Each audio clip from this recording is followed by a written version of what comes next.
Dylan gave her up. Look how far I came, no, I ain't had no God. I just did my thing, my dog. I just went my heart, and I'm gon' hard regardless. I'm gon' hard regardless. Yeah. Bring in my chill, bring on my bag, you that. Bring in my chill, bring on my bag, you that. And how good they do. They don't.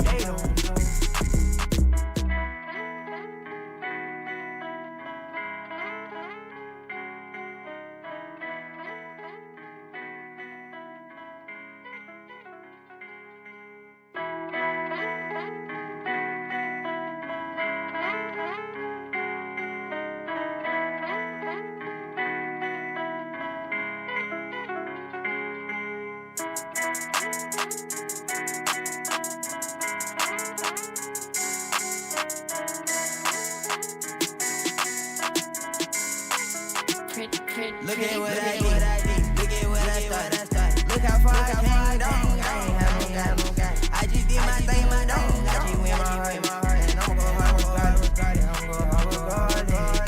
Yeah. Bring in my chill, bring on my bag, you that. Bring in my chill, bring on my bag, you that. And how good they do. They don't. Dylan gave her up. Look how far I came, dog. I ain't had no God. I just did my thing, my dog. I just went my heart, and I'm gon' hard regardless. I'm gon' hard regardless. Yeah. Bring in my chill, bring on my bag, you that. Bring in my chill, bring on my bag, you that. And how good they do. They don't.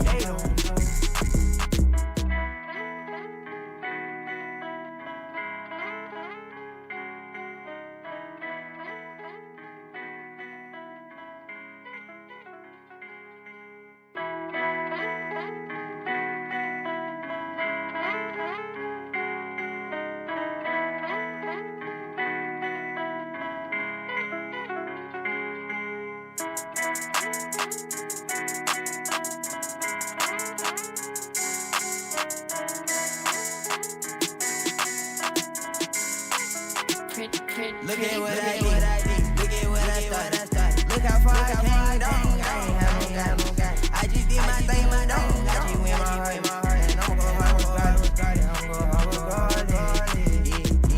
Bring in my chill, bring on my bag, you that. Bring in my chill, bring on my bag, you that. And how good they do.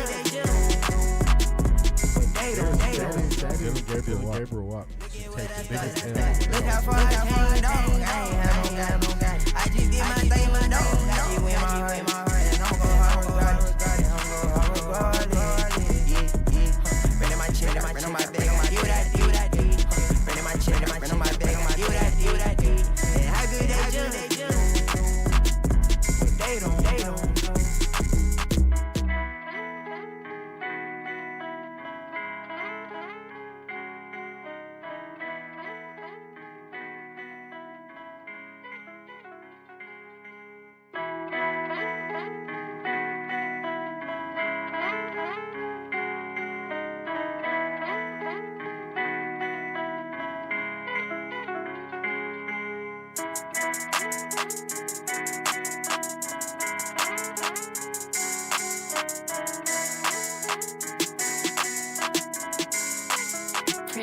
Look at what I did. Look at what I started. Look how far I came, dog. I ain't had no God. I just did my thing, my dog. I just went my heart, and I'm gon' hard regardless.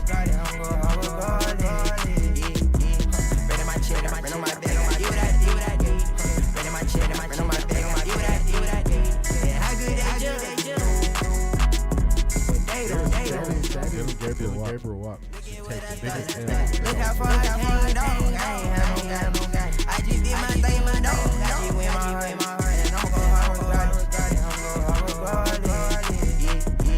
Bring in my chill, bring on my bag, you that. Bring in my chill, bring on my bag, you that. And how good they do. They don't.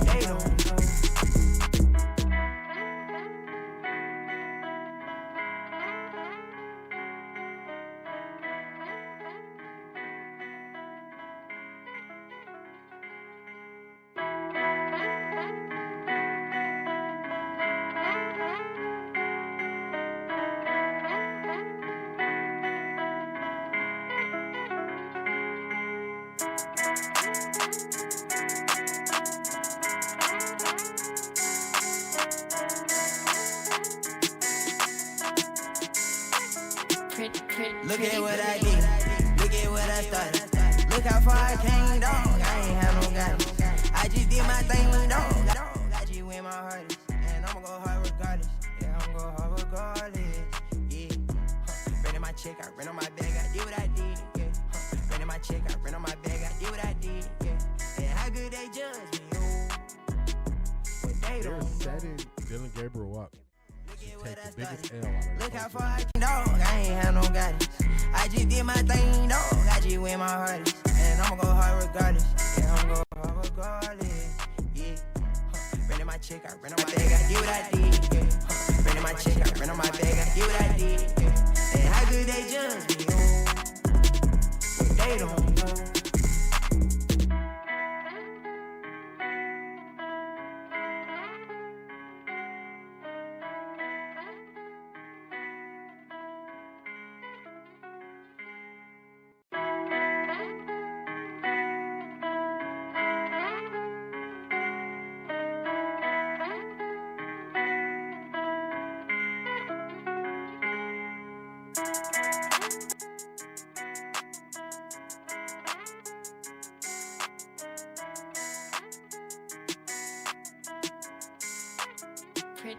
Look at what I did, look at what I started.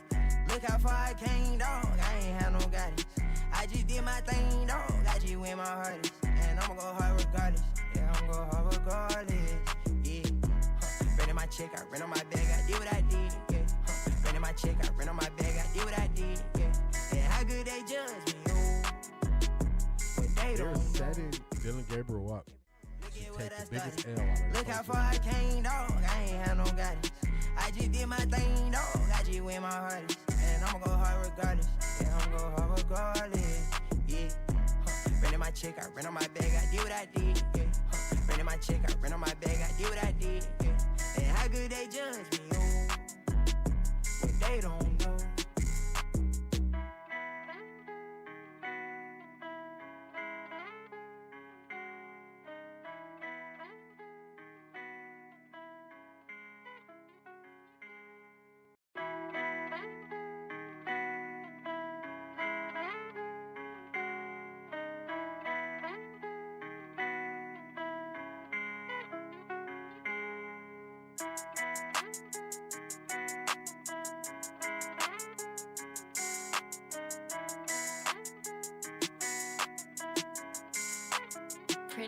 Look at what I did, look at what I started.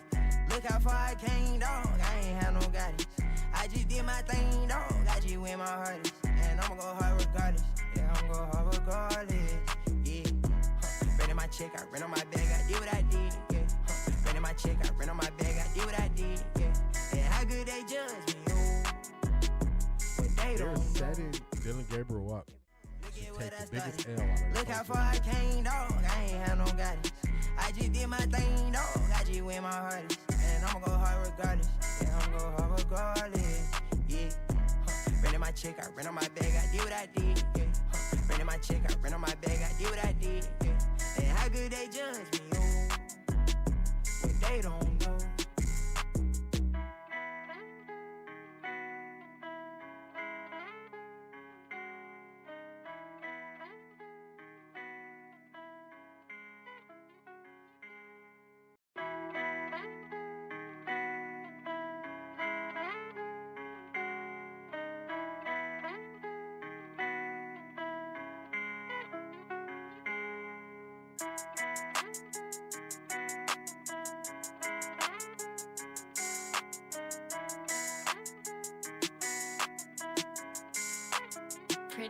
Look at what I did, look at what I started.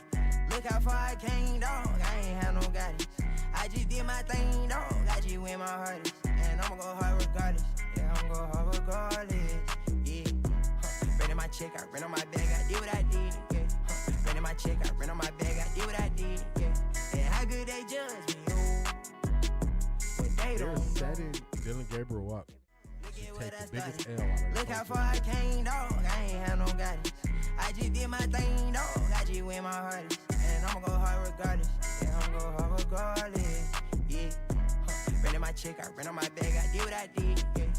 Ran in my check, I ran on my bag, I did what I did. Yeah. And how good they judge me, oh, when they don't know.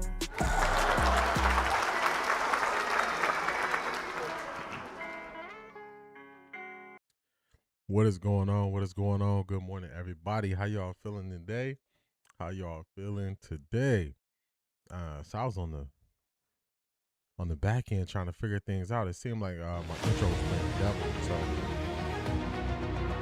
just working with that.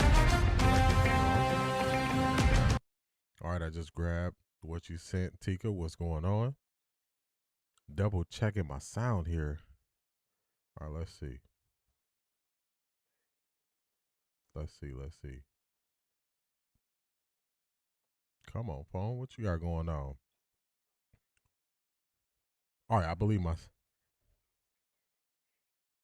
All right, my sound is good. All right, we are ready to go. How y'all feeling today? We got a good one. What I've noticed is a trend that if Shador has a good day and the other quarterbacks don't have a good day, all the quarterbacks were bad. I've noticed that trend. I've noticed that they add context to when Deshaun Watson throws interceptions. They don't even mention when Dylan Gabriel throws interceptions. They don't add any context to when they speak on things with Shador, except that it's just practice. So I'm noticing a trend. I'm not falling for it. They won't get me. They will not get me at all. I just look at it and I just laugh and I just say, hey, this is how I saw it going. So I'm not surprised. We got a couple things to talk about today. We got receipts. So I'm going to pull a receipt that I have from May of me speaking about Deshaun Watson and how he has performed in practice. I think it directly aligns with what we're seeing now in training camp. Access denied. During access denied, we're going to hear from Emory Hunt. We're going to see what he has going on. Probably add this segment that Tika sent as well to the access denied category. It looks like this is... Okay. I had this on the docket, I believe. Let me double check. Let's see. No, this is something new. I haven't seen this at all. Okay. So we'll add this in to access denied. Shout out to Tika. All right, let's see. Let's copy. And let's add this in. So, all right, so we're gonna add this in because I haven't seen this at all. All right, let's pause this and then let's move this to where we want it to be. We should have it probably here. Shout out to Tika. I appreciate you. Add into the stream today. And then after that, y'all know we got Tales of the Tape. So we're going to hear some more from Shador and Bernie. We're going to hear Shador versus Shador when he's talking to Cameron Wolf and Brian Baldinger. I think that's how you say his name. They just called him Baldy. Then we're going to look at Jared Verse staying after practice, working with Spencer Fano. Then we got Jared Verse also speaking with the NFL Network guys, Cameron Wolf and Baldy. And after that, we got a quick segment from the Todd Father on something he said at practice that I wanted to highlight. And then we will be ready for all of the Browns media. So their live media coverage. And then I got some segments. Waiting if we need to. So we're going to get this thing going. Shout out to each and every one of y'all for being here.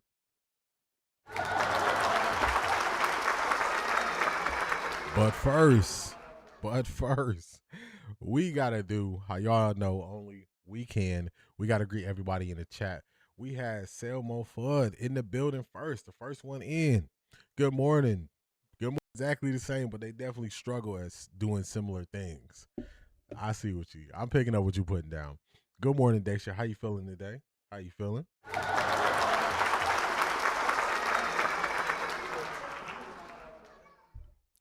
Good morning, Black Pearl. Top of the morning, everyone. Happy hump day. What's up? What up? If I find space, I might have to add that, Mike, what day is it? Y'all remember that commercial? It's hump day. With that camel walking through the office. If I find space, I might have to add that. Good morning, good people. Cedric, my dog, what's going on? Hey, a lot of this right now. Nah, I just didn't care. And I said what I said. I'm not gonna say it again, but I just don't care.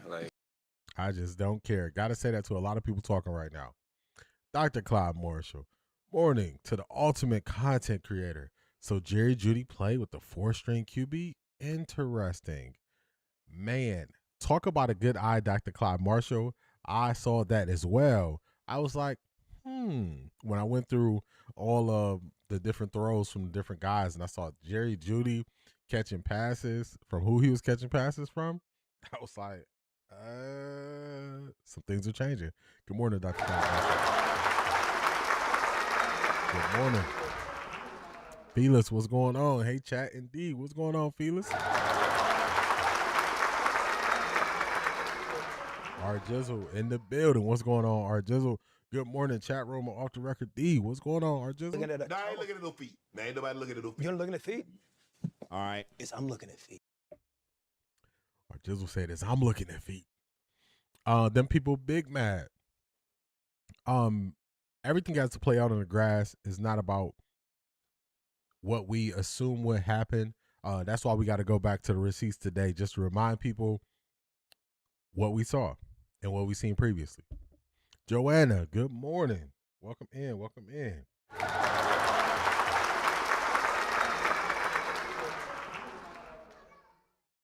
Maurice Mason, good morning. How you feeling? Let me see. Let me get this for you. Good morning, Maurice. How you feeling, man? How you feeling? Glad to have you. I see you in the box early. Uh-oh, we got Tessa in the building. What's going on, Tessa? Also, we see you active. We see you active over there on Patreon in the group chat. What's going on? Hey, y'all, I'm on time. I'm usually on CP time. Well.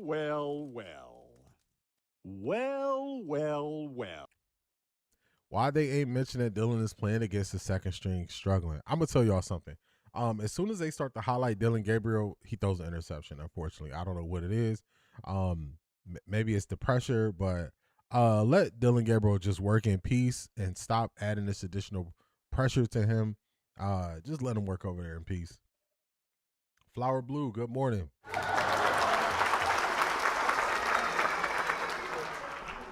I'm glad you caught how they were moving. Yeah, I see it. I just laugh at it. I'm just like, okay, I see what you're doing.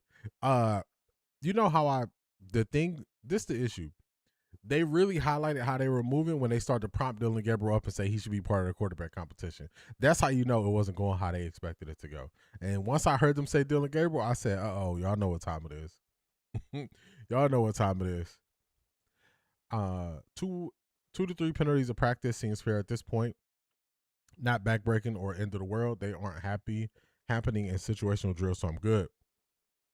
They won't acknowledge that, though. Also, I don't like the way that they are grouping all of the penalties together. They're saying, man, the offense struggling with penalties. They're not saying during this session, this quarterback was leading the drive. This was the penalty. If you're not going to break it down like that, man, I just got to take it as everybody is learning. Tell me what it is. Penalties are very specific. If you get a pass interference, they call it pass interference. If a offensive lineman jumps off sides, offensive lineman jumps off sides. If we got illegal motion or something like that, tell me. Don't just tell me pre-snap penalties. Pre-snap penalties could be a bunch of different things. A receiver could jump off sides. A running back can flinch. Tell me what the penalty is. If they're not going to do that, I'm just going to lump it all together because one would assume, when they were talking about cadence, that, it was just an issue with Shedeur and the cadence. Come to find out, we had pre-snap penalties when they were doing new cadences with Shedeur and with Deshaun. So if you're not going to give me context, then I'm just going to lump it up like you said, man, it's just part of practice.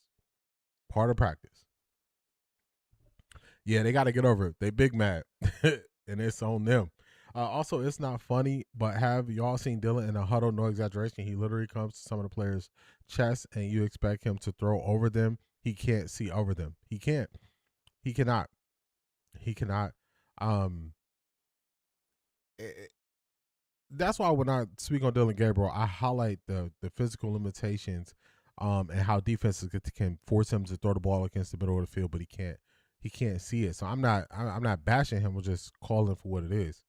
So, when I went to the Carolina Panthers preseason game, Dylan Gabriel, he wasn't playing that game. He was out, and I took a picture of him next to Jack Conklin, and I was like, all right, I think they line about his height. I never put the picture out because around that time it was a lot of different like short jokes and stuff like that on Dylan Gabriel. So I just have the picture, but I didn't put the picture out because I just kind of didn't want it to be used in that way. But Dylan Gabriel is short. There's no exaggeration when people are saying that. Jimi Hendrix, good morning. Good morning, and welcome to another day in paradise. Another day to get after it. Another day to get after it. Tour Man, Bum Gia, how you doing today? How you doing? Tour Man, what's going on? Glad to have you. This is a new offense for everyone except Wallace, so it's going to take some time for guys to pick it up. I agree with that. Cleveland media could not wait to talk about the unnamed GM and D coordinator trash and grown. Yeah, man, if you're not putting your name to it, I can't give it legs. I can't give it legs if you're not putting your name to it. Either stamp it or don't stamp it. But if you're not gonna stamp it with your name, I'm not gonna stamp it with a response. If people ask me about that, I'm just gonna say, who? Who said it? Who? So I'm not even gonna give it legs. If you give these type of situations legs, you just build up and make somebody else popular. I'm not gonna do it. You build up the person who actually releases, so I ain't gonna do it. Derek Spinner, what's going on? Morning, everybody. Been hella busy. Bought a new house. Still wrist up. Nephew looking good. I think he's going to win the job. Hashtag New Cleveland. Come on. You can't just drop that in casually. You just bought a new house.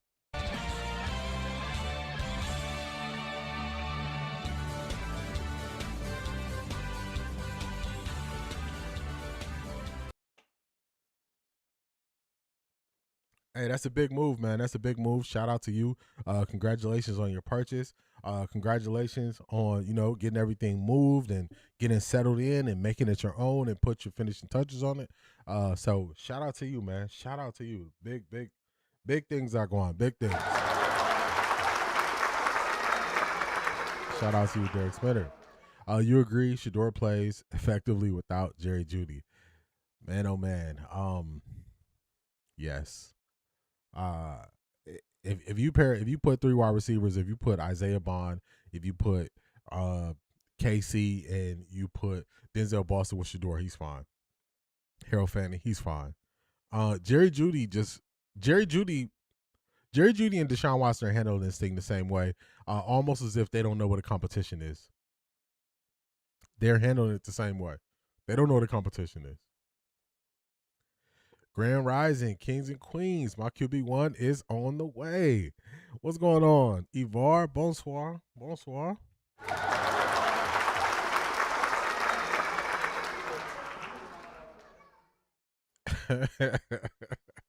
DG back in the QB battle. Did everyone see those 3-yard strikes he was humming in practice? I did. Craig, what's going on? Good morning, D in the chat fam. Craig, what's going on? How you feeling, man? All right, I got to pick this thing up. I'm a little behind. I'm about 7 minutes behind in the chat. Let's pick this thing up. Good morning, Marie. Good morning, D and Off the Record fam. Happy Wednesday. What is going on, Marie? What's going on? Everybody stay on that side when they switched up. You switched up, stay on that side, man. A lot of people, they better switch up now before the preseason. Switch up now before the preseason. I saw his 20-yard warm-up floaters. Oh, no. Casey, what's going on? Morning, D in the chat fam. What's going on, Casey? How you feeling?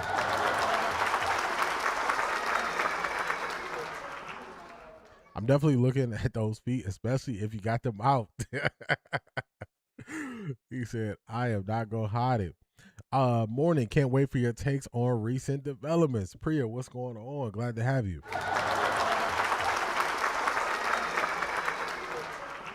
Miss K, good morning, everyone. What's going on? Miss K?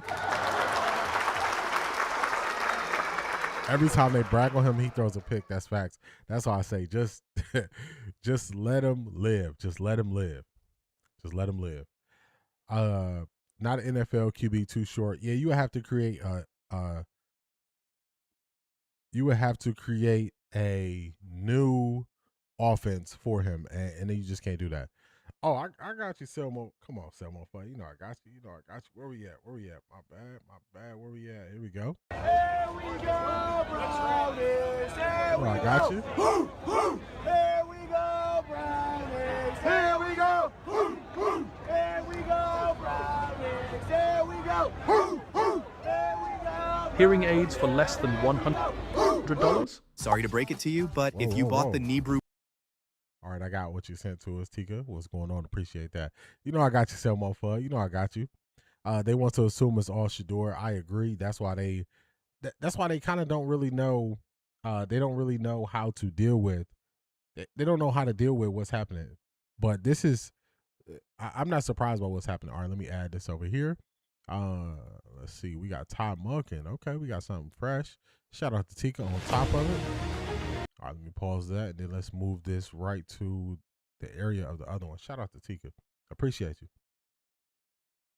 Yeah, I saw someone say it's Kevin Coda to use non-separated language with regard to the QBs. We can clearly see it's not the same. It's not the same at all.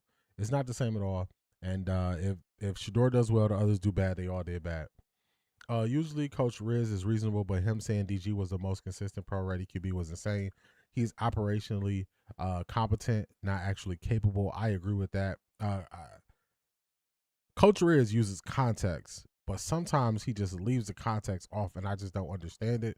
I don't get it. I don't get it. I don't get it. I don't get it. DG can only drop back, cannot operate in the pocket because he can't see. I agree with that. That's why he, throws the ball outside so much. D coordinator Jim Schwartz, GM Rex Ryan seems the most obvious. The people talking. Okay, I got that. I got that. Dylan got a ride. The baby beast at, oh my goodness. Not at Kings Alley. You funny. When did it not become okay to make mistakes, to grow only when it's Shador? Caleb struggled initially. I agree. In training camp with Ben Johnson, he did. Coach Riz plays good cop, bad cop with Grossi. He is just as bad. Yeah, I'm so surprised that he is taking that approach. So surprised. Where we at? They say Deshaun timing is off and that his release is out of sync. No pep in his step. Sliding to the left, sliding to the right, crisscross. Oh my goodness, you taking it back. Taking it back. There is one in Cleveland media other than Earl G and Tyrus that call it straight. Let's see. He was able to hit Judy a couple times in a drive yesterday, so that's a positive, I guess. Yeah, he was able to do a little something. Jerry Judy got to realize he in the competition. MKC now saying he needs his confidence back. They need to set him up for success, give him the rookie wide receivers, give him advantages. Why? That's the opposite of what they should do. Yeah, he got to be in the competition. It's like he doesn't know how to deal with the competition. They claim the offense is not moving, even though Shador had 2 days of moving the ball down the field. Facts. And then when you highlight one of the plays, they say, "Oh, you talking one play? Come on, man. We that's not gonna work. It's on camera. We can see it." The media talks about Shador as if he wasn't a rookie with only 7 games under his belt, no first team reps until he was given a start. Played at the end of the season. Bad online. Bad wide receiver group. That's why I think it's not fair when they talk about the context now and they never bring up that time context. I think Jerry Judy has realized what time it is. Shady has said Shador is the future and Watson can't play anymore. Man, yeah, it's about time people actually start talking about football. It's not a coincidence with the smaller QBs that were drafted in the last 5 years in the first round already are on the move. I agree with that. Did you see that phony report of the so-called vet QB rankings? If I'm not mistaken, you're not considered a vet until after you're in the league for 4 years. I didn't see it. They doing it to shake his mental, his confidence. They know it's about to get dangerous. Yeah, it's not working. He's not playing. The past QB had a learning curve last spring for real. Emory really cooked when he said Jerry Judy was wide receiver 3. Yeah, he said that early before any of this. Honestly, what did they expect from Watson? He literally hasn't played in a year. Expecting to be on top is crazy. I agree with that. DG is going. DG is going to take as a backup with this team. He is going to do much positive or negative because the inability to see over the guys in front of him. All right, we are basically caught up. Let's get this thing started. Right before motivation, I do have an announcement. I got an announcement, everybody. So, where are we at? Let's see, where did I have it? Quick announcement, and we're going to get this thing going. All right, so we are offering YouTube memberships. YouTube memberships, this is for the love of the game. So you can support the channel. It's basically $2.50 a week to show your support for the channel. We do have some perks over there. We'll be adding a segment for members only. After each game, we'll have a segment on that following Monday where we'll have a members only segment for YouTube. So definitely, if you want to support, you can support without leaving the platform, like going to Patreon. If you are a Patreon member, you can join if you choose to, but you don't have to. There will also be a Patreon segment on the Mondays after Browns games where you'll also let your voice be heard. But we are just expanding and growing and doing new things, and we got more segments that are here to come after we actually have games, but just wanted to let y'all know. So we have a couple different ways that you can support the channel. One of them is through YouTube memberships that we just launched. The other one is through Patreon. So feel free to look into them if you see fit, and if you want to support the channel, definitely tap in. Tap in with your boy. All right, appreciate y'all. Those are our announcements. All right, let's get to motivation because I believe when Shador is saying it's him versus him, people do not understand and they are not taking it the right way. So let's get to motivation where we're going to understand what winning is. What is winning? What is winning, y'all? What is winning? All right, let's go. We got to hear. This is a good one. I want y'all to hear this. Let's go. 18 seconds. What do you mean? Well, you've smashed the 20-second barrier, and I had you down for 19 seconds. You're a whole second faster than that. Do you know what this means? No, this means it's your lifetime best performance. Your own personal world record. Really? Yes. And in some ways, you're a first. What do you mean? You're the first athlete I've ever coached who's run 18 seconds for the 100 meters. Now listen, in a few weeks' time, she's got another race. What does she think winning is now? If she does 17.9, she'll grab a flag and she'll run around the track. Because that's what winning is. Winning is being better today than you were yesterday. I want y'all to hear that. Let's let them finish that statement. Every day. Winning is being better today than you were yesterday, every day. Hopefully y'all hear that. Winning is being better today than you were yesterday. That's what winning is. I got more, but shout out to Selmo Fudd joining the members only. I appreciate you. Thank you for your support, Selmo Fudd. Here we go, Brownies. Here we go. Woo, woo. Here we go, Brownies. Here we go. Woo, woo. Here we go, Brownies. Here we go. Woo, woo. Here we go, Brownies. Here we go. Woo, woo. I appreciate you, Selmo Fudd, signing up for the membership, for members only, for the love of the game. I appreciate you. Thank you for all of your support. I believe you are going to enjoy the things we got going forward with your membership on YouTube. Thank you for the support. Let's listen a little bit more. And if she keeps on working at that, in a few weeks' time, she's fighting with other kids to get to the line. And you might think to yourself, well, surely winning now, Frank, is beating them. Not if it's in 19 seconds, it's not, or we've killed our definition. The reason you go into tough arenas in life is to be challenged to perform better. You cannot perform better if you're not challenged. Listen, you don't learn to climb mountains in life by going round them or asking somebody for a ladder. You learn to climb mountains by climbing mountains, by seeking out the really toughest challenges, because that makes you perform better. When you keep You don't learn to climb mountains without climbing mountains. You don't learn to climb mountains while going around them. I had to bring this up because Shador is saying it's me versus me every day. It's Deshaun versus Deshaun every day, and people don't get it. So then let's take it off of Shador and let's take it to track, and let's see if people get it then. because people just want to use it because they don't understand. This is a winning mentality. They don't get it. So I had to break it down. Winning is beating whatever you did yesterday every day. That's what winning is. That's what Shedeur is trying to do. That's what the Browns are trying to do. That's what they're trying to work towards. That is winning. Hopefully y'all caught that. Let's go here.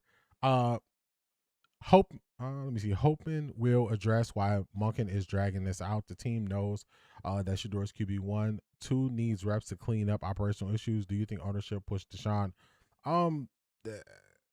I don't think ownership was pushing Deshaun. We don't have any evidence of that. I believe that this is a hard decision for a first-year coach because this is your only opportunity of coaching. So his first couple of major decisions, I think he's going to try to get as much information as possible before making those decisions. If this was a seasoned coach, if this was a coach in his 6th, 7th year, I think the decision will be different. But this is a coach who was older in his first opportunity, so he's trying to get as much information as possible before he makes his decision, even if he has an idea of who he's going to select. So I don't have an issue with him not saying Shedeur is a starter. I don't have an issue with him not saying that yet. I don't have an issue with it. I don't have one. Shedeur is in this thing. Shedeur is going through it. Deshaun is in this thing. Deshaun is going through it. Shedeur doesn't have an issue with it. The team is not looking at this as a distraction. I don't have an issue with it. The owner's answers being open to Deshaun, thinking about fan base will open him up if he can win, seem odd. Jimmy likes Deshaun as a person, and could be why he acts like it's locked down. I think he does like him as a person, but I think when Jimmy Haslam has interfered, he did not let things go smoothly. When he has interfered, he did not let things go smoothly. So far, this seems to be going smoothly. So I would just say it doesn't seem like interference. Don't forget, the Browns are the team who were calling to the sideline from the from the owner's box, telling them what to do on the field. The Browns are the team where the owner, Jimmy Haslam, said that a homeless man encouraged him to draft a quarterback in the first round. Those are the Browns that we're talking about. So from all other teams, it might not look smooth in how it's going, but this is pretty smooth for the Cleveland Browns. Anyone doing fantasy football? Two of men, I asked the other day, I believe Zedric and Harris Room Sports were kind of going over the idea of possibly managing it together. I'll reach out to them. I can always get in touch with Zedric. I'll also reach out to Harris Room Sports. I can get in touch with him, and then I'll see if we can kind of work something out. I'll let you know as soon as possible if we're able to work something out. I feel like ownership was pushed for Washington to have a chance to compete. Now, that I agree with. I don't believe they're pushing for him to be the starter. I believe they're saying, hey, give him a shot. And I think that's what he's getting. What Kendrick say, forget a rap battle. This a lifetime battle with yourself. That's what it is. I agree with that. He should just go ahead and name Shedeur QB1, stop the cap. Yeah, I don't have a problem with it. We seeing a super focused, locked in Shedeur, and I like it. For Miles, he wanted both. CO7111, what's going on? Hi all, hope everyone is good. I'm late. It's all good. We just getting into this thing. All right, y'all, let's keep it pushing forward. What we got first up? First up on the docket, we got receipts, y'all. Y'all know we got to pull the receipts out. Let's see. Let's go here.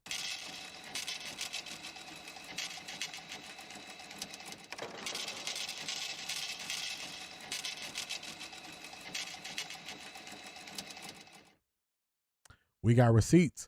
All right. So this is a conversation that we had. I will say this. This is a conversation we had a couple months ago. Just going to play this quickly. Just want y'all to listen to what I'm actually saying. This live stream that I'm going to play this clip from, let's play about 1 minute of it.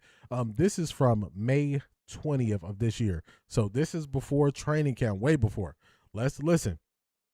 Deshaun doesn't have the best history of playing the best in practice in Cleveland. I don't know how he practiced. I didn't follow him closely when he was in Houston. I went back and I did look at some of his games, but it's been very well noted that he struggled to get the offense to move the ball in practice in Cleveland when he was healthy. So that could be different this year, but I'm just telling you, from what he's been in Cleveland, everybody was sounding the alarm saying the offense can't move the ball, they can't figure it out. So I know in theory the easy thing to do is say, oh, that should play better. Sometimes that's not the case. So I think this is new for all parties involved. So I'm going to handle it as it's new. That's how I'm going to. That was a question I got about Deshaun Watson's performance in practice and him being a vet and him looking better. That was the response I gave. Fast forward to right now that we have clips and we have evidence of how they have performed. I just focused on the football of it. And as we see, that aged like some really good wine. It aged like some really good wine. That is not me bashing Deshaun. That is just me spelling out the history of how things have been since Deshaun has been here. That's it. That's just me spelling it out. And it looks as if it was on pace. It was on par for how things have gone. So just some quick receipts. Just some quick receipts to pull up of how I was speaking on things previously. Let's keep it pushing.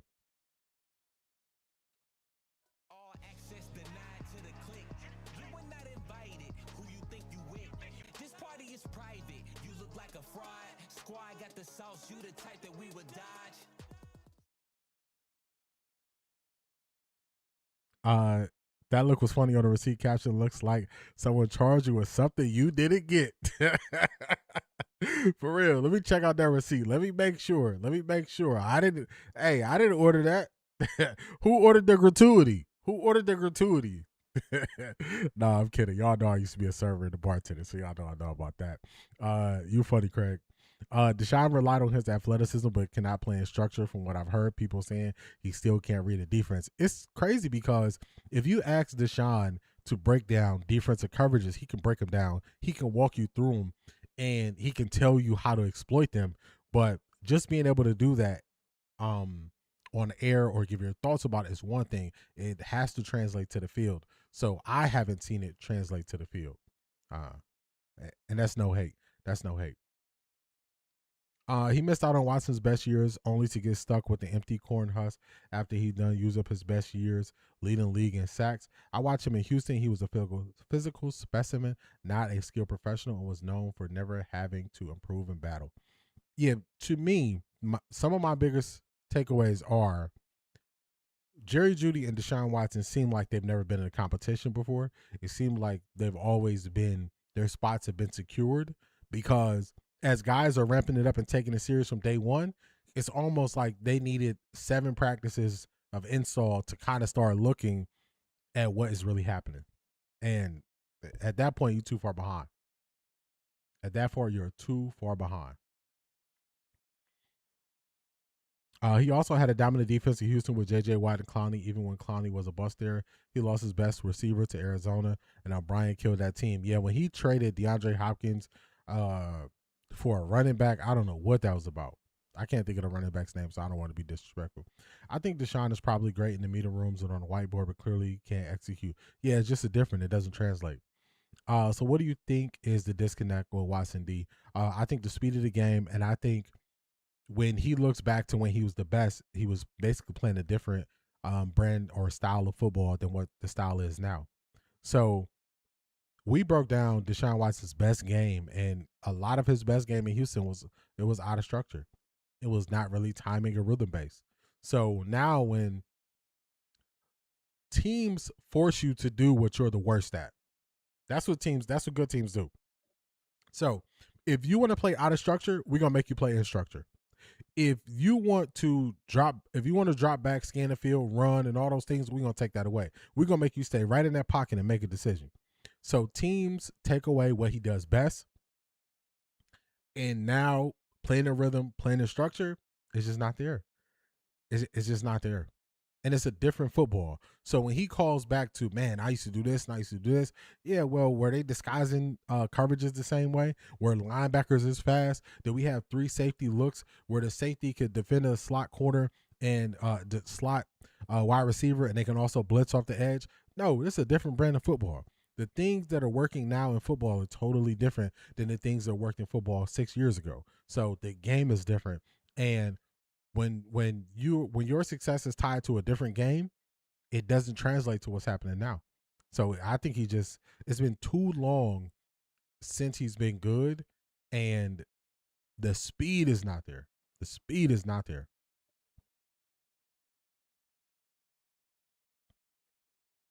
Let's see. Judy never been in a situation where they might get cut. I agree with that. JJ has recently seemed like he finally woke up. Where we at? That's Shador's QB1 and JJ needs to fall in line. I agree with that. Deshaun Watson was like a Trevor Lawrence, slow reading the speed of the game and accuracy, not his strength, but he thrived in chaos. I agree. We need to start revisiting Watson time at the Texans because he only had 2 winning seasons. I don't remember him as a pocket guy. He wasn't a pocket guy. He was extending plays. He made a few plays from the pocket, but he was more extending plays. Lawrence had to grow and develop. Is better now. He didn't grow. Yeah, it was I didn't have no belief in Trevor Lawrence until we got Liam Cohen. Let's keep it pushing forward. All right, first off, we got Todd Munkin. Shout out to Tika for sending this to us. Let's play this.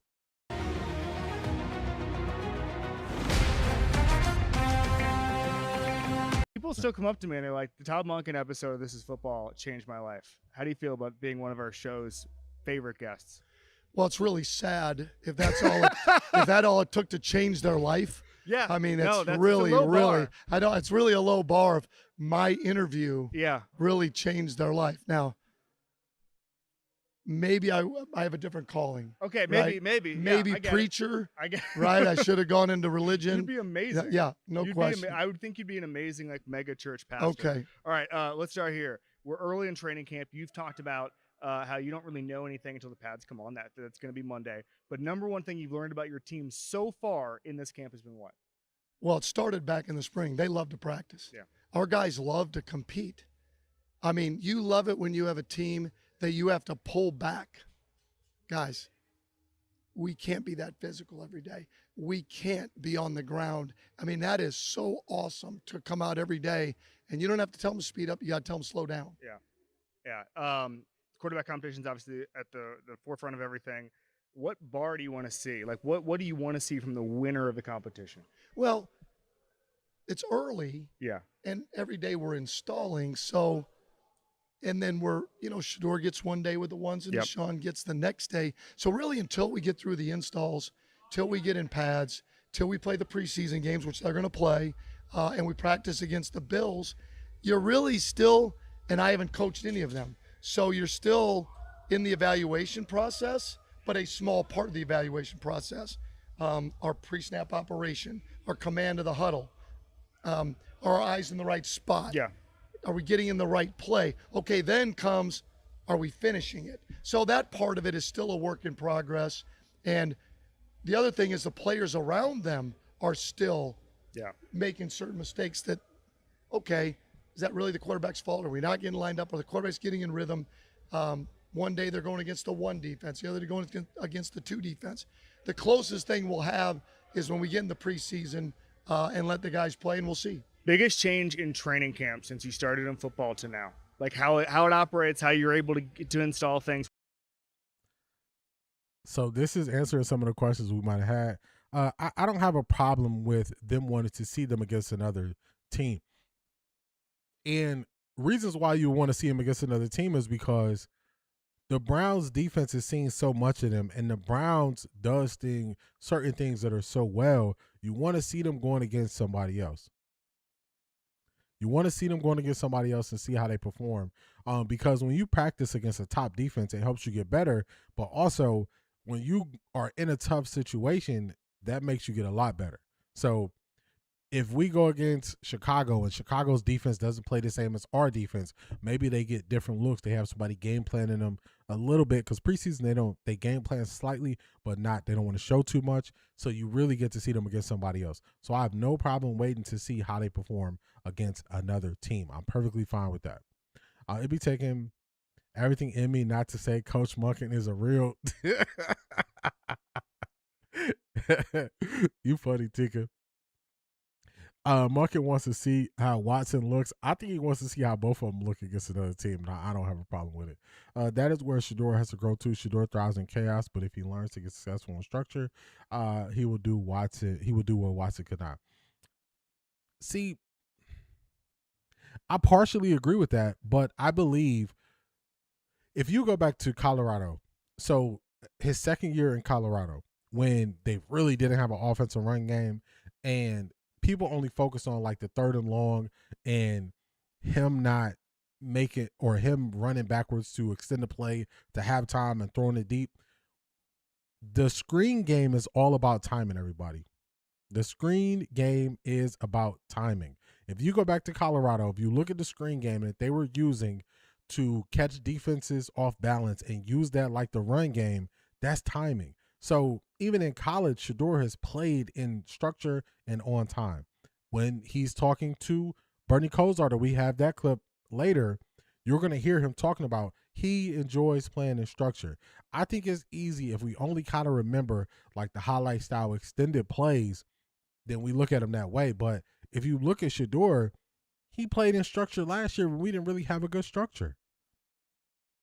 Like, so to me, if you go back to the Chicago throw that he threw to Isaiah Bond, that was in structure.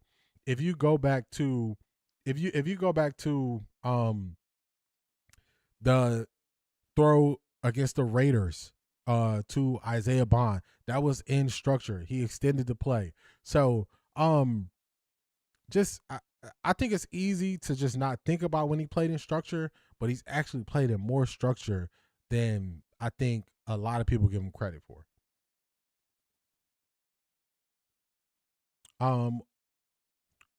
Who you got, D, in the Hall of Fame tomorrow between the Panthers and Cardinals? Oh, man, that's Carson Beck versus Kenny Pickett.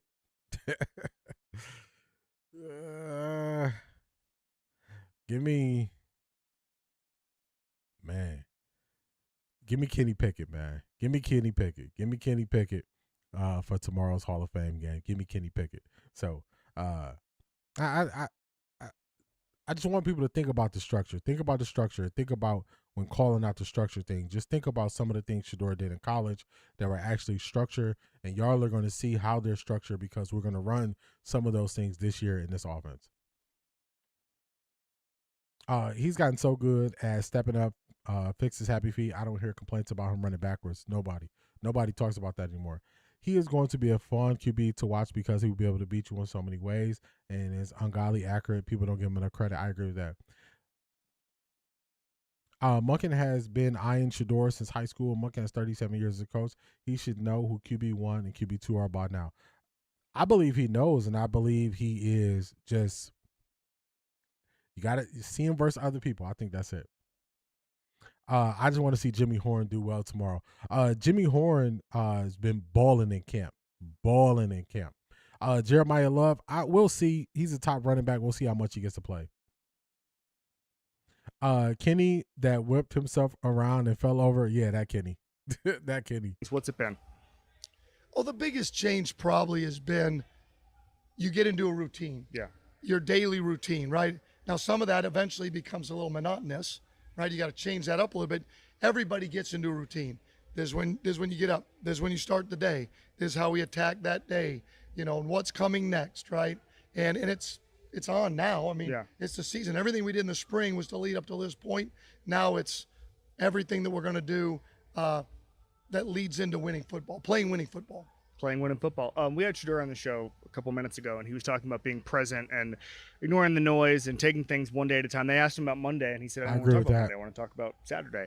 What have you seen just in your, obviously, again, pads aren't on, all that stuff. What have you seen from him in your limited time just in camp so far? He is really smart. Yeah.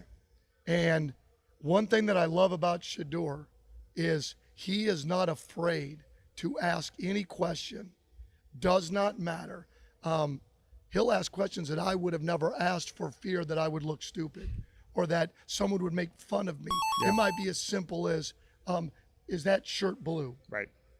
And everybody around there will be like, well, hell yes, it's blue. But in his mind, if he doesn't know for sure, he's going to ask. And he's beyond worrying about what anybody else thinks. And that is really cool.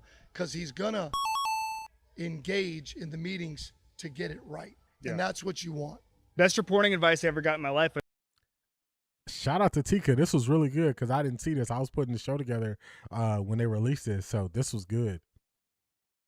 This was good. Finna be a mid off. Yeah, that's why Carson Beck. I was like, man, Carson Beck and Kenny Pickett. Hey, I guess I got to pick one. All right, let's go. This is Shedeur. Yeah, I like it, man. If you're not 100% confident, ask a question. So then when you know the answer, you could believe in the answer and say it with your chest. So I got no problems with that.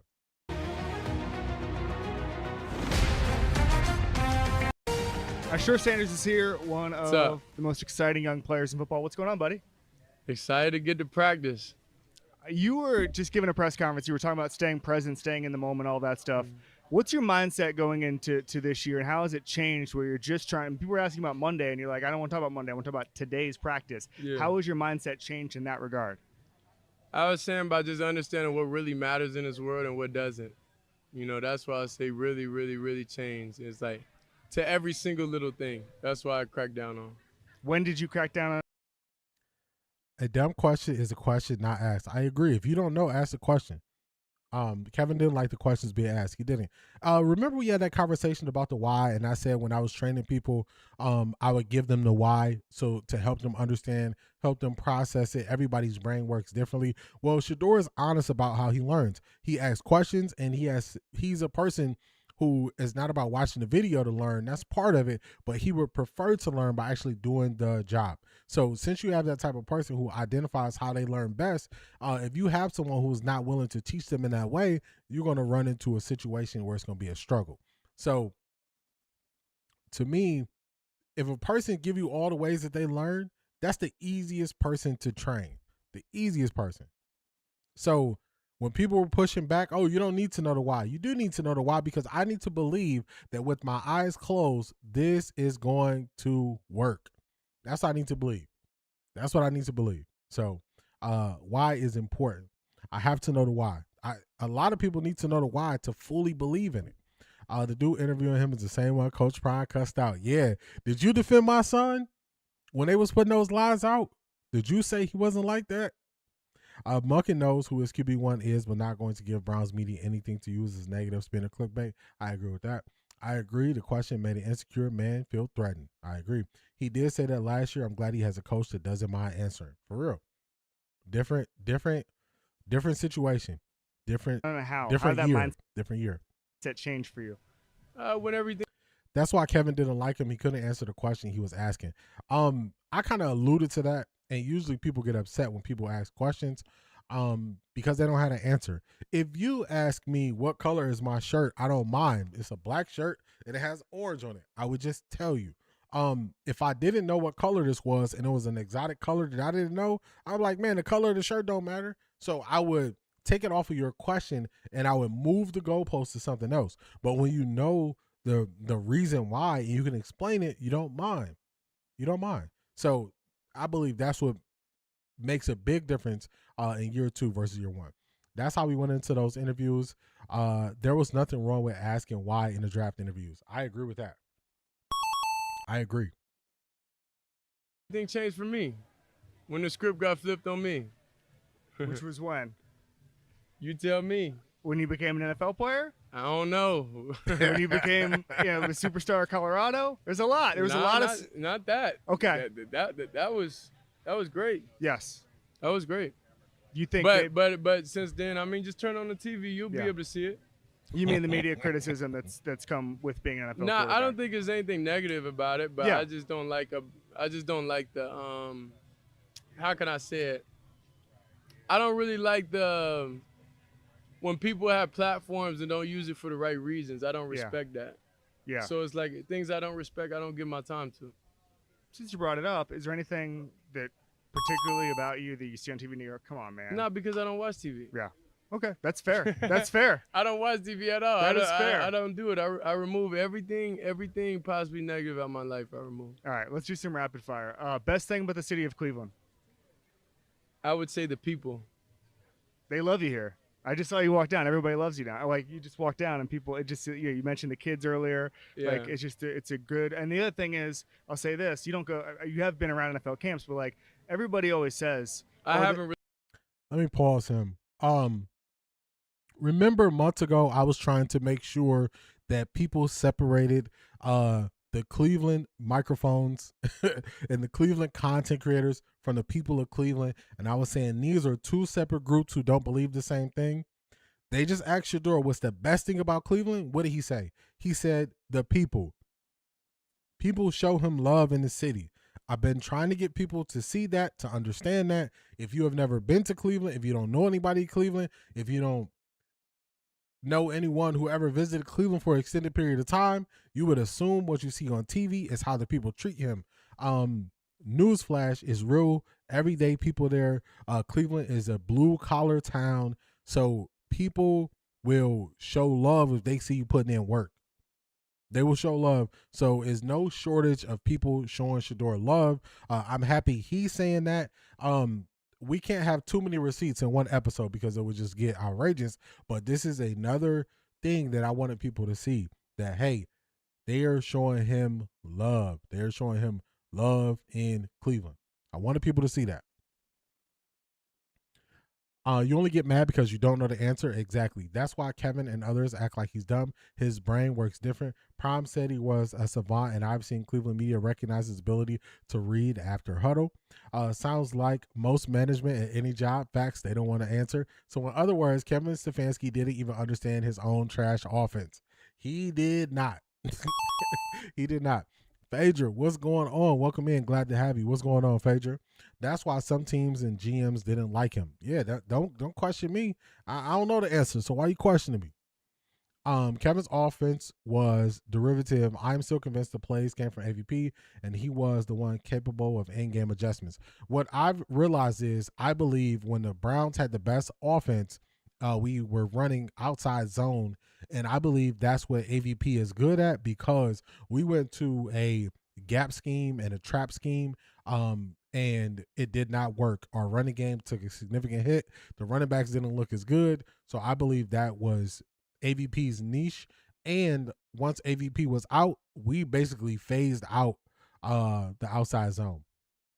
We basically phased it out of our playbook. So I would have to agree with you there, Priya. Shador has to know the why. I agree with that. Shador said don't drive him if they don't want to change the culture. He was right. It's been happening since he got there. His aura is magnetic. He's a leader. I agree with that. For fantasy football, contact me through XD. I got you to it, man. Hell, he even said he was from Cleveland. Facts. Boy, if he had ears like ears, he would really be jacked. Come on, Craig. Come on, Craig. Did we play that clip of the fans saying Shador should be QB1 at first open practice? I didn't play it, but I do know the clip you're talking about. He's embracing the city, and the city is embracing him in return. That's a fact. Yo, D, 2028, we got the Cleveland Sirens, the new WNBA team in the land. I saw that yesterday when they were putting out the teasers for Cleveland's WNBA team name. Man, I'm just going to let y'all know I was lost. I couldn't put the name together, but the Cleveland Sirens, definitely excited for the city. Definitely. Stefanski and his two AP Coach of the Year awards are a media creation. Talk to him. All right, let's go. Stefanski was the very thing they said Shador was, and knew it. Does his resentment. Stefanski knew he was the real poser, in my opinion. Dang, my Falcons are doomed.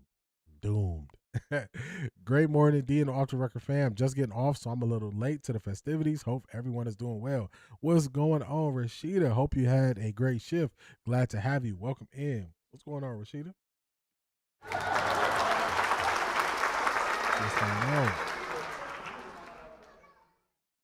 Really went to many camps. Okay, but everybody always says, "Oh, this team deserves a winner. Or this city deserves a winner." I've been coming here for over a decade. These stands are packed no matter what happens. This town, maybe more than any other, deserves a winning football team, in my opinion. Yeah, I understand that. That's why I take my days and my hours so seriously. Yeah, no, I'm totally agreeing with you. Biggest difference in your game from last year to this year? I was saying I'm able to get a lot more information. Is pre-snap, the whole thing? The whole Everything. bang. Everything. And The that just whole comes bang. with being more comfortable being around? Yeah. It's more comfortable within yourself, more comfortable with just everything. It's more comfort in life. It's only Shador answering the questions, but man, oh man, he looking at him like, bro, you you teetering on the edge, and I don't know if I want to finish this. All right, so we got about 22 minutes. We got quite a few things to get through. So let's push it forward slightly. Shout out to the plug. You've got mail. Shout out to Tika for those 2 clips because I haven't seen those. Jared Verse ranked number 35 in the top 100 players. It's gonna be something special. It's gonna be something special. Let's keep it pushing. All right, let's see. Let's keep it pushing. What we got next? Where we at? We might have to save this one for later. Might have to save this one for later. Shout out to Tessa for the Jews. I appreciate you. Yeah, it's going over his head. Yeah, Shador was like, all right, man, that's enough. All right, we got about 22 minutes. I want to jump ahead slightly, y'all. Dion had already warned him for real. Let's jump ahead to here. All right, we got Jared Verse, the other shoe about to drop. Let's see. Whoops.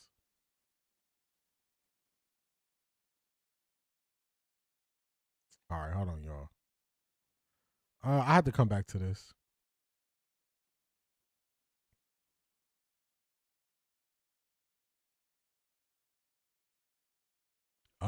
They're about to release some type of Shador inspired shoes. We're gonna come back to this because I don't feel like doing that with X. All right, let's get to head coach Todd Monken.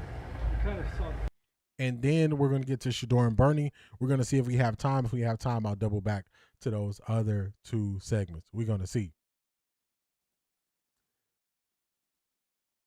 Keith Hunt, Jersey in the building. What's going on? Good morning, D in the chat. Let me do this thing right. Shout out to you. All right, let's go. Where we want to go? Let's go here. Oh my God! Wow!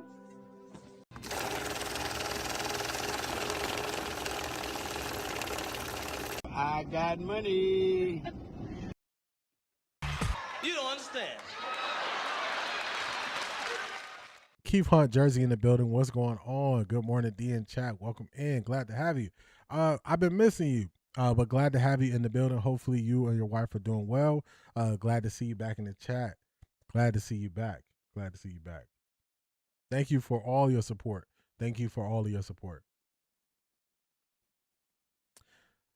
All right, so we got this. Let me see. I have a question with the QB tracker. Does every NFL team have one? No, every NFL team doesn't have one. I didn't know Baltimore had one, but Zedric says Baltimore has one. I know the Philadelphia Eagles have one. During this time, it's hard for me to really go outside of the Cleveland Browns a lot. So I know the Eagles have one. And shout out to Zedric, Baltimore has one as well. It's fine if you're going to put context to it. If you're not going to put context to it and you're just going to put raw numbers, it's like, okay, it's just information. I cannot stand Jim Schwartz. I can't wait for the defense to come together and work as one unit. They will surprise people even greater than some of their parts, which is already elite. I think that if you take Myles Garrett off of a team, the easy thing to do is to say the team is going to be worse, not realizing you can slightly tweak the scheme to create more time for your pass rushers to get home. So that's why you would disguise to make the quarterback hesitate. That gives you an extra half a second or a second to get to the quarterback. So it's other things you can do without heavily relying on just the physical gifts and skill of one person. So I don't think different means worse. I just think different is different. Eagles been tracking for years though, but the guy who did it wasn't promoted in like Grossy and Chops. I agree with that. I hate that Chops and Grossi are in charge of it. Actually, very inaccurate.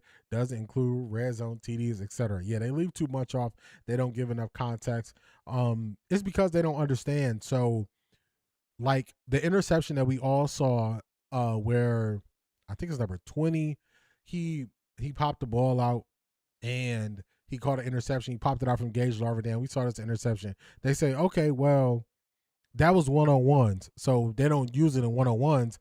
But if you were only using it to try to give a story about the quarterback, you're forgetting the whole other team. That was a great one-on-one play that he made on the ball to create that interception. So wouldn't you highlight that player doing a great job? No, they wouldn't. So when you have people who when you have people that don't understand the game, they're more short-sighted in how they're putting it together. He called him out last year because they had different numbers than him. Just reminded me of that. Yeah, I think they had him on 92.3 The Fan last year when we had joint practices with the Eagles and they called him out. Dogs Podcast is a better version, specifies first, second team reps, etc. Has other graphics that give more content. I haven't seen theirs, but that makes sense. That makes sense to add more to it. It makes sense to add more to it. Me personally, we got so much tape that I look at the tape first. The numbers is cool, but I like the tape first. They add to context for what I'm seeing with the numbers, but the tape tells me the story. Tape tells me the story. Then when it goes well for Shedeur, they give backhanded compliments. I agree with that. I agree. All right, let's go. Just Todd Monken. Full gamut of the Shedeur experience. There was the one play where he couldn't get rid of the ball. Now, I don't know if y'all heard the beginning of this. This is one of the people we were just speaking about, saying you got the full gamut of the Shedeur experience. He's going to speak to one play. He threw the ball away without enough time to attempt a field goal. And then he's going to explain how Shedeur threw the winning touchdown in that particular drill. So let's listen to the Todd Fathers, Todd Monken's answer. Release the ball, and then the pass at the end. How do you eliminate the negative plays? Well, you just keep practicing. You just keep playing. I mean, that's really what you do. I mean, he's still a young player, and we'd like it to happen now. We all would. And but I've been highly impressed over the last, 4 months that I've been around him, how far he's come as a player, and he's only going to continue to get better. It's just, again, there's a lot to take in when you're installing. You know, we've gotten through the spring, and then we're gone for 6 weeks, and then you start back up again in a new system. And so I think you'll continue to see his operation mechanics improve. And I think that's the biggest part right now, is in and out of the huddle, getting the line of scrimmage, eliminating that anxiety, his anxiety and my anxiety.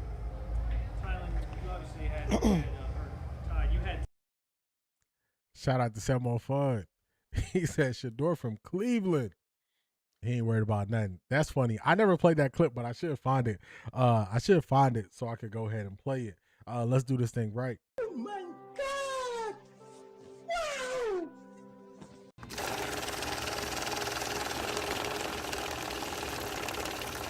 I got money. Here we go, Brownies! Here we go! Woo, woo. Here we go, Brownies! Here we go! Woo, woo. Here we go, Brownies! Here we go! Woo, woo. Here we go, Brownies! Here we go! Woo, woo. Shout out to Selmo Fudd, Shedeur from Cleveland. He not worried about a thing. I appreciate you, Selmo Fudd. I see you using the Todd Father emoji. Yeah, I got emojis on there that are custom that you can use. Definitely put a lot of thought into it. The way the emojis work is, as we get more members who sign up, we'll have more emojis that will unlock, and I got some ready to go. I got some already ready to go. Again, shout out to Selmo Ford being the first member to sign up, and also shout out to you for your support. I appreciate you. Thank you.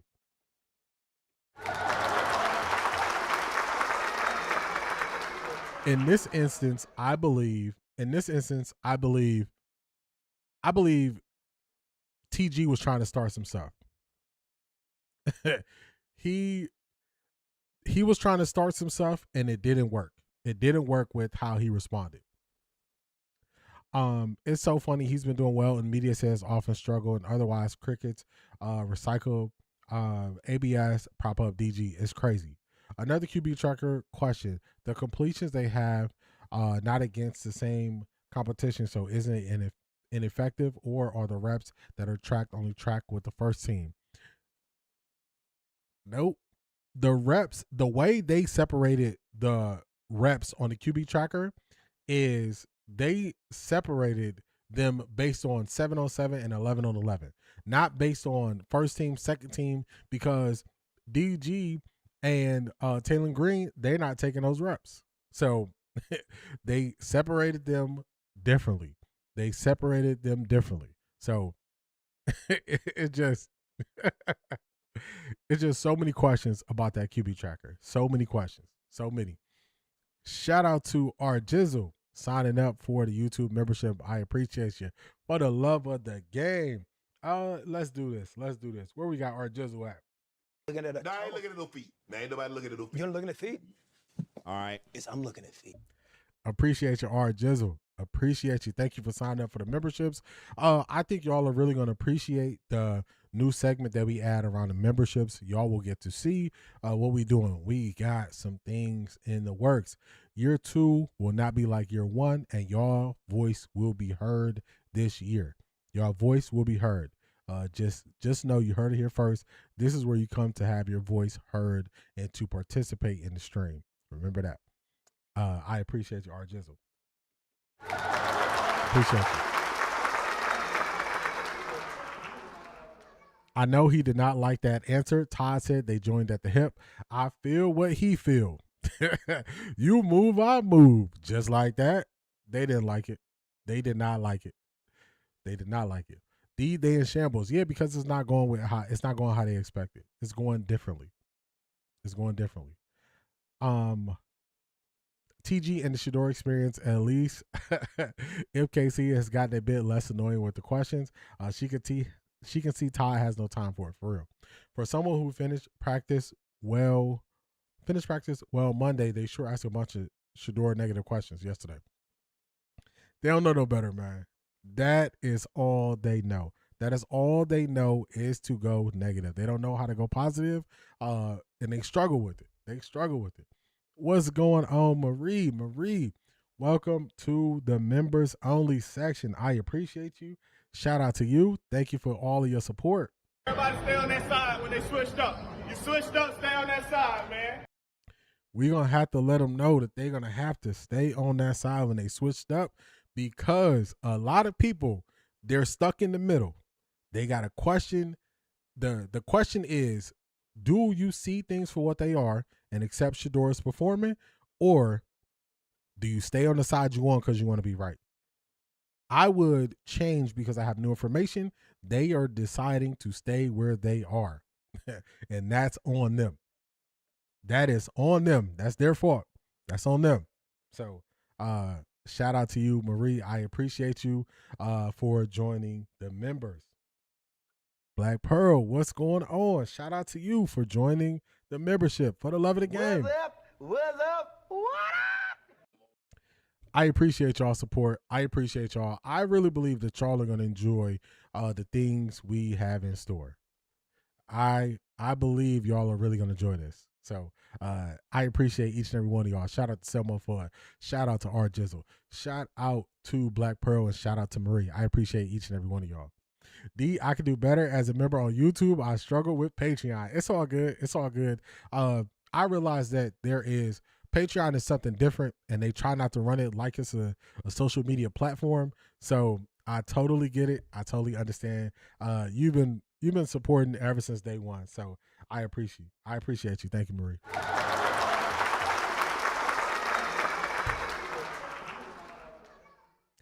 Yesterday, a few guys on the Dogs podcast didn't do their research. I quickly hit unsubscribe. I kind of stopped watching them. I think his name is Blake. The guy Blake was super negative, and he was stuck on the fact that Kevin Stefanski was getting fired, and I even stopped using them for segments because I was like, there's no point. He's not trying to see stuff for what it is. He's not trying to see it. 2 more Sundays till game time. It's almost that time. I gotta play some of this interaction between Bernie Kosar and Shador because this was so good, and I just appreciate Bernie so much. Attitude to this. We got to play this. We got about 7 minutes before we start to see. We got about 7 minutes before we start to see the new pressers from today. So let's get this in. Shout out to Bernie Kosar. I'm so happy that his health turned around and he's in a much better place. So happy. So happy. Where we at? Selmo Fudd checking out those emojis. Check out the emojis. Check them out. All custom. All custom. All right, let's go, y'all. And I do love the camaraderie within the quarterback room because I've had it both ways, where sometimes the competition of it brings out the best in you, and then sometimes the competition / anxiety of that actually is disruptive to the room, to our own performance, and ultimately to the team. So so that's where I say we've grown the most this year. I say for sure in the quarterback room. Hey, I asked you last year, and I'm gonna preface this by saying I asked you last year what your favorite route was to throw, and you mentioned a slant and that, and that kind of surprised me because I love how you throw the deep ball and your accuracy and your way to figure out, in the words of Jimmy Johnson, somehow, some way, figuring out a way to get the ball down the field. And I believe us quarterbacks were victims or beneficiaries. Do you know what I love now? I love being in rhythm and having timing. So what I mean by rhythm and timing is if it's a 5-step drop, if it's a quick 5, if it's a regular 5, if it's gonna be a longer development play, if it's gonna be play action 7, I like everything in rhythm and that type of stuff because it feels so. It's just a different feeling, and you can understand that feeling. You know how it feels whenever your eyes are in the right place, your feet are in the right place. Like, it just feels so easy. But that's just a chase that we're chasing every day, is to find that. Hey, who are you bonding with? I said last.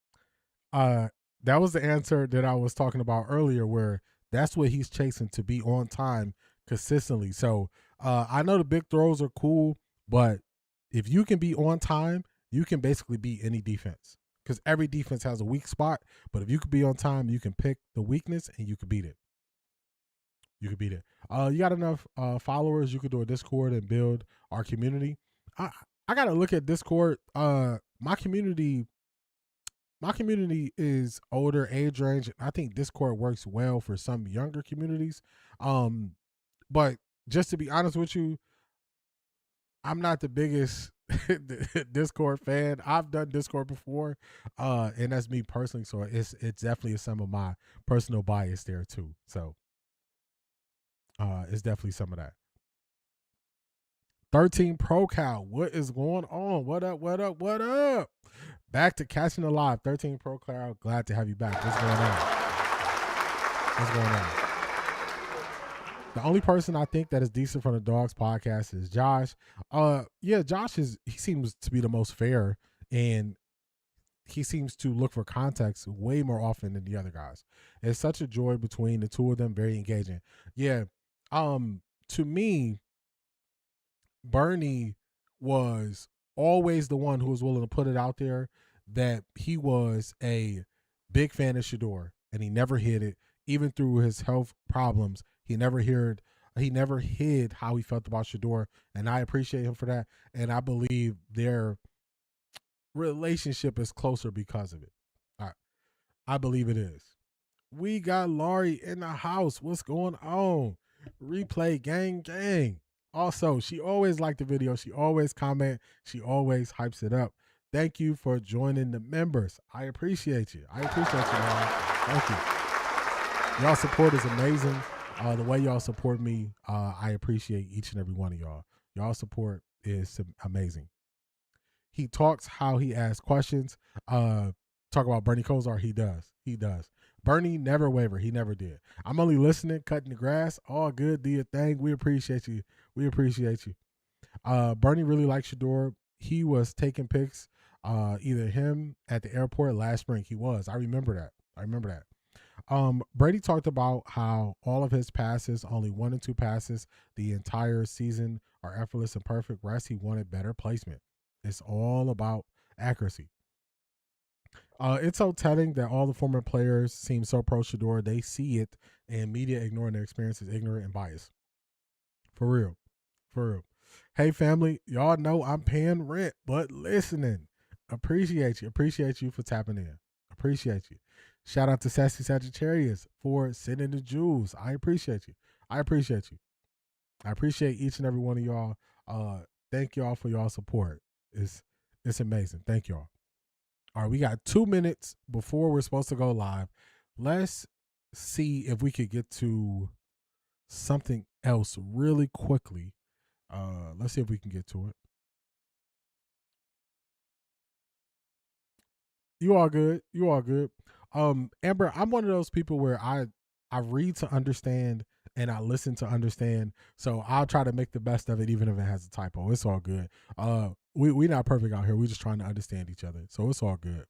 Let's see. Let's go here. Got a couple minutes before the Browns go live, but I did want to get to Jared Verse. So we're gonna get to this. Shout out to Miss Brown. Miss Brown, definitely a day one supporter. She's been here since the beginning. Let's do this right. Let's go here. Oh my God! Wow!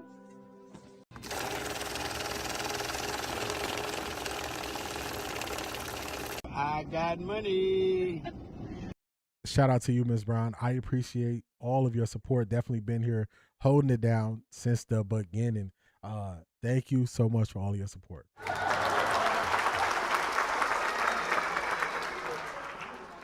And thank all y'all, man. Thank all y'all for y'all support, man. Y'all just don't know. This has been a fast year, y'all. A fast year. I'm telling you, a year ago, I wasn't even at 1,000, and a year later, now I'm past 1,000, about to hit 2,000. So I appreciate you watching, y'all. No, I'm talking about Shador. He explains what he means to the listener or to the person interviewing him. Okay, got you. Thank you for the correction. Thank you for the correction. I appreciate that. Yeah, and I also believe Shador definitely knows who he can feel more comfortable around. So he'll do more explaining. Y'all know the other interview, he kind of explained a little bit, but he like, bro, you got to figure it out. But with Bernie, they had a nice moment earlier in this interview where Bernie was saying, man, the work you've done in the community has been so special, even more than the work I've done. And Shador was like, nah, man, just because I'm here, don't downplay what you did. I know the people appreciate it. So Shador just has a way about himself. He has a way about himself. Let's go here. All right, here we go. And then if somebody catches the Browns interviews going live, just let me know. We'll jump over and we'll get to those. You better not cry. You good. No crying. All right, let me clean up some of this, and then we're going to get to Jared Verse. Okay, we got this. We didn't play that. We'll hold that for later. We'll skip that. We got that. We got Bernie. And we'll get to Shador. All right, so if y'all see the Browns, let me get on the Browns page, and then I'm going to be looking out to see who they have speaking. But otherwise, we are going to hear from Jared Verse right here. And then after this, we're going to hear from Shador, depending on who we have. So let's go. It was a big sudden change, but what have you learned about the impact you can make here in Cleveland in your short time here so far? Yeah, I mean, the biggest thing is probably just my energy. The way I come out there, like everybody knows power, stopping the run, all that stuff, pass rushing, that's cool. But the energy I bring, I think Appreciate that's you, the biggest Cedric. thing that you can feel, me personally, to my teammates and them to me. It just feels like everybody's been elevating just because of it. Jared, I felt like you did that with the Rams from day one, coming in as a rookie. But do you feel like you have to take that to a different role now that you're here and one of the proven players on this side of the ball? No, I don't change nothing about who I am or my approach towards the game. I study the same, I work the same, and I talk the same. It's just who I am, and I keep everything the same. I just different location. You talk about energy. I know your bull rush is excellent, but I heard you're an excellent trash talker too. So let's talk. Shout out to you, Dacia. I appreciate the jewels. Yeah, man, they chopping onions in the kitchen, man. Or Jizzle, they chopping onions in the kitchen, man. That's all. My voice cracked a little bit, but I'm good. I love the clips from Jared Verse and Quincy Williams, but I haven't seen recent ones. I had one on Quincy Williams, he did an interview with ESPN Cleveland. We'll see how the time goes. Try to get it today. If we can't get it today, then we'll look at Friday. We'll see. But definitely Quincy Williams has one that I've been meaning to fit into streams because I like it.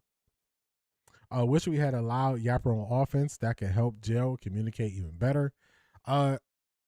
We gotta see who that's gonna be. It's gonna come with time, but I know somebody. Is going to talk about it. Charles Shannon then called them people squatters. Uh-oh. Uh-oh. What's the art of the trap? Hold on. You got to give us more information. Whoops. Let me see. Shout out to the plug. You've got mail.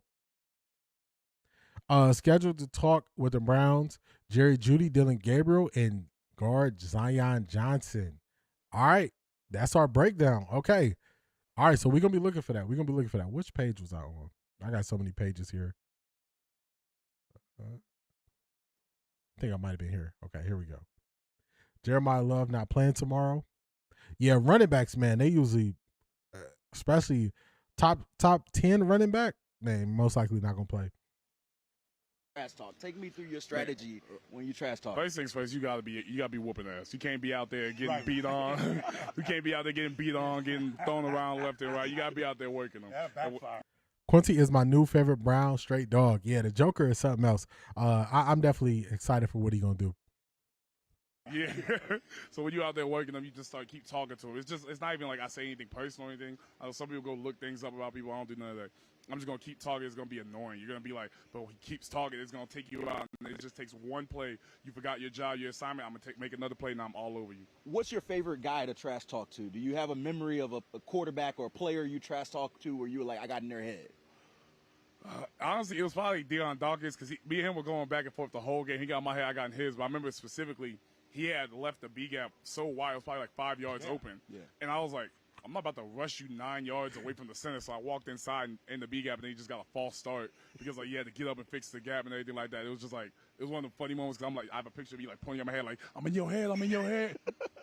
Jared, I've seen you. You actually start sometimes before the game. Yeah. Tika, I'm crying about that. Shout out to Selmo Fudd. He is gifted 10 memberships. Shout out to Selmo Fudd. Oh my God! Wow!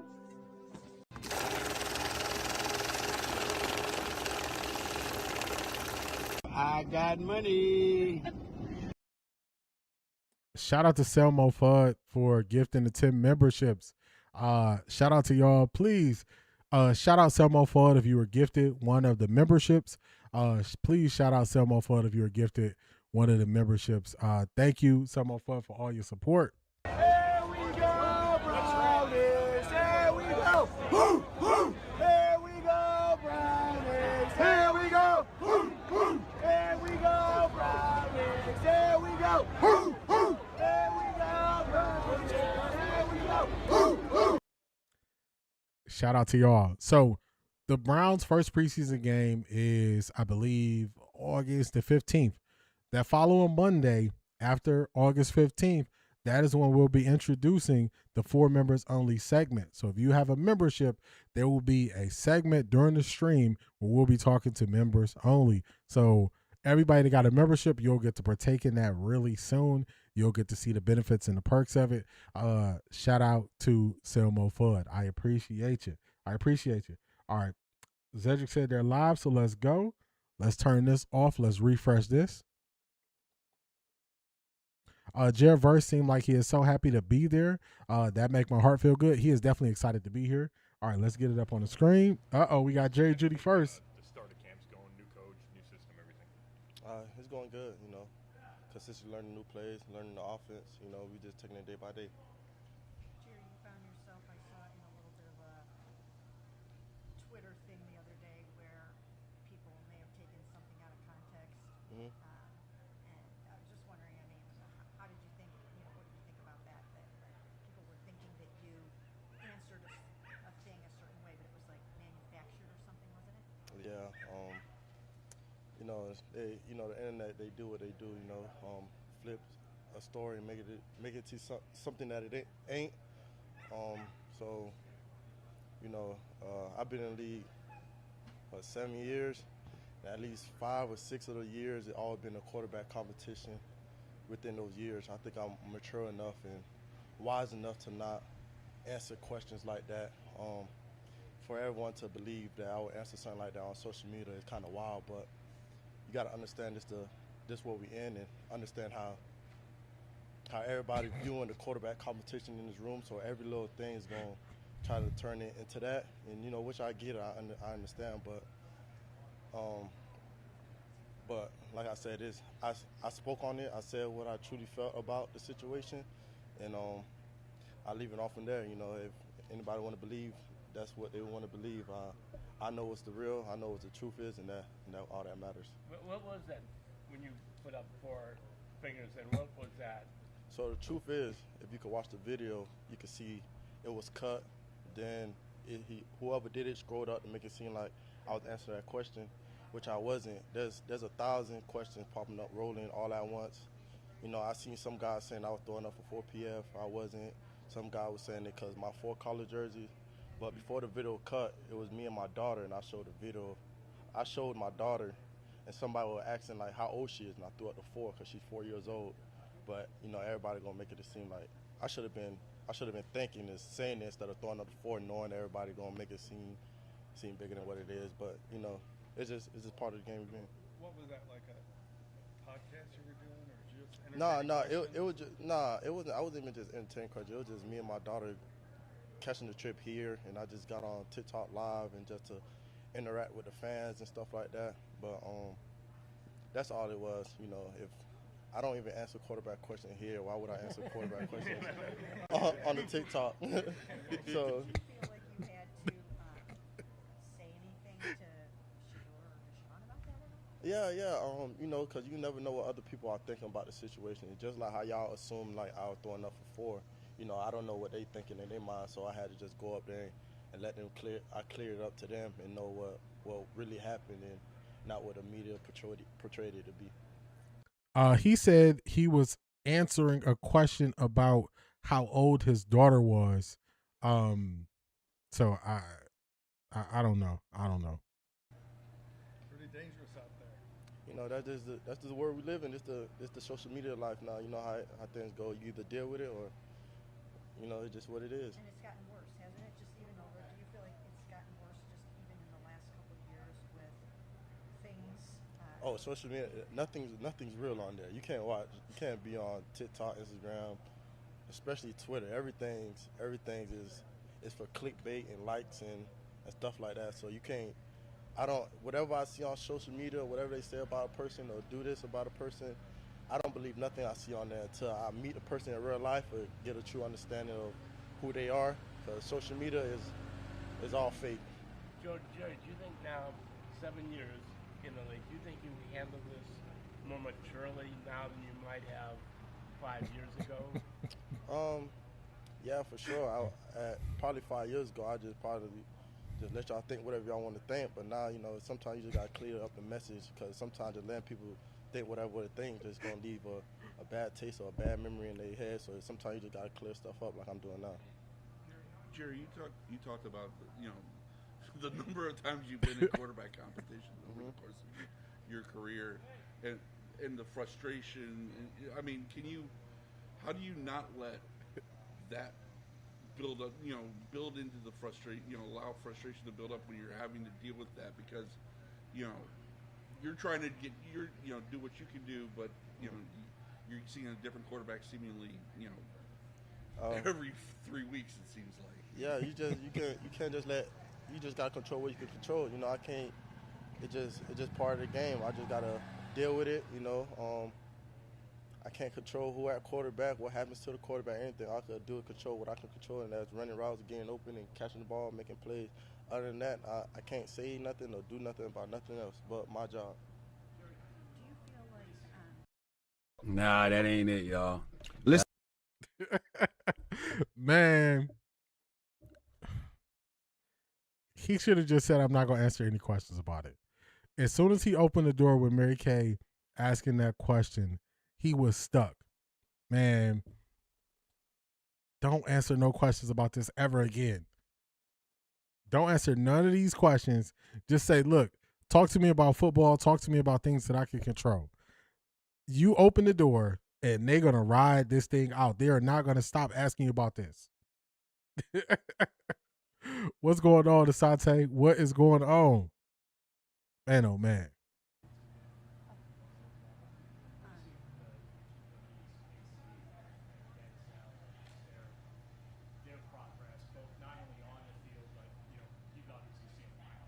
Yeah, man, they've been balling since OTAs, and they consistently asking questions, wanting to learn. They consistently getting better each and every day, playing fast, being more comfortable in the offense. They've got two great players that we drafted for sure. I haven't seen just a lot of your workout clips throughout the offseason and even in the break. And I mean, are you working as hard as you always do? Are you working even a little bit harder? It just seems like you're so focused on being the best version of yourself right now. Yeah, I'm working the same way I've always been working. Doing the same thing I've always been doing. This our life. This what we do. So. I pride myself on getting better, at least 1% better each and every day. So that's what I just could continue been doing. I was just posting it. Now it's been the same routine ever since. With the additions of Casey and Denzel, and then obviously Isaiah getting a full training camp under his belt, do you feel like this wide receiver room is kind of rejuvenated? It seems like they've been playing with a lot of energy. Yeah, for sure. Having a great group of young guys, being able to come into the league. Y'all are cracking me up. Y'all are cracking me up. He should have just mimed, for real. He just don't engage. Don't engage. Don't engage. Shanithia, what is going on? Welcome in. Glad to have you. Come to Off the Record D, where we gonna read your super chats. Your voice is gonna be heard. What is going on? Yeah, the lead content creator is definitely the leader of the messed up stuff. Jerry Judy with the Atomic Habits reference, I caught that as well. Let me see. Shador does, and he's been there lesser. Her question didn't make no sense. No sense at all. Like, are you working harder? Are you working the same? Are you working different? What are you asking me? What are you asking me? The players can't stand them. I love to see it. Yeah, they not for it. They're not for it. Wrong answer, Judas. Don't do the same things you were doing. It ain't working, buddy. Yeah, you should be trying to get better. You should be trying to get better, but come on, man.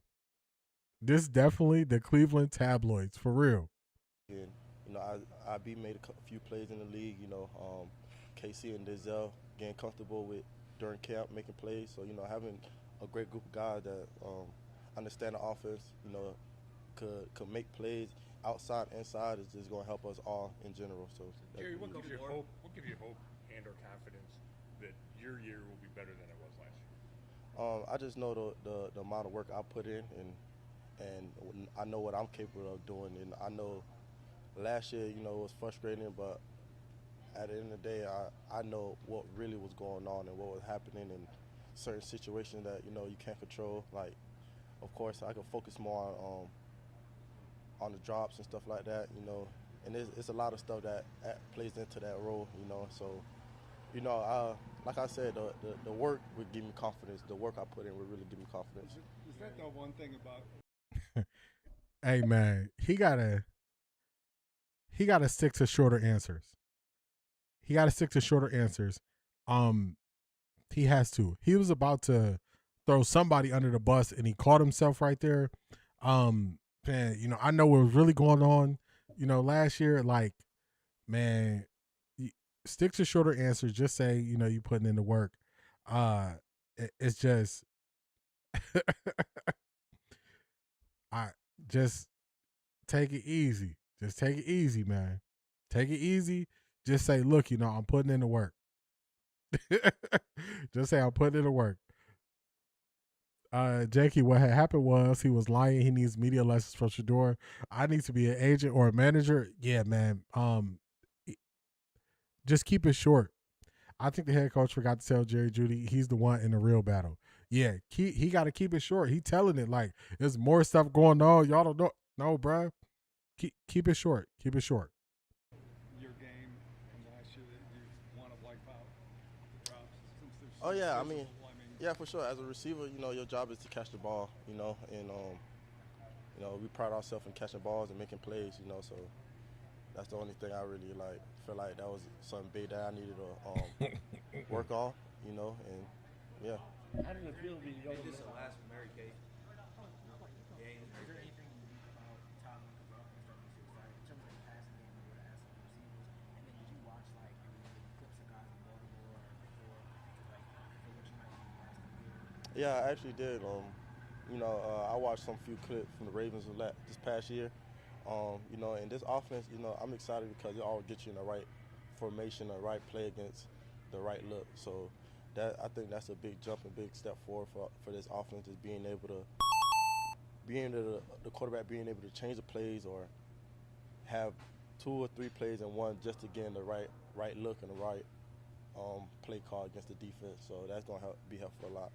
Do you feel like you have the support of Browns fans, or do you feel like maybe you have to win some Browns fans back, or how would you characterize your relationship with the fans? Honestly, I don't really. I know like the only thing you could really do is just go out there on the field and, you know, make plays, and the support will come. You know, so that's all I'm really focused on. Really, just going out there and making plays, and you know, they'll love you one week, they'll hate you next week, they'll love you again. So I don't really pay too much attention on that.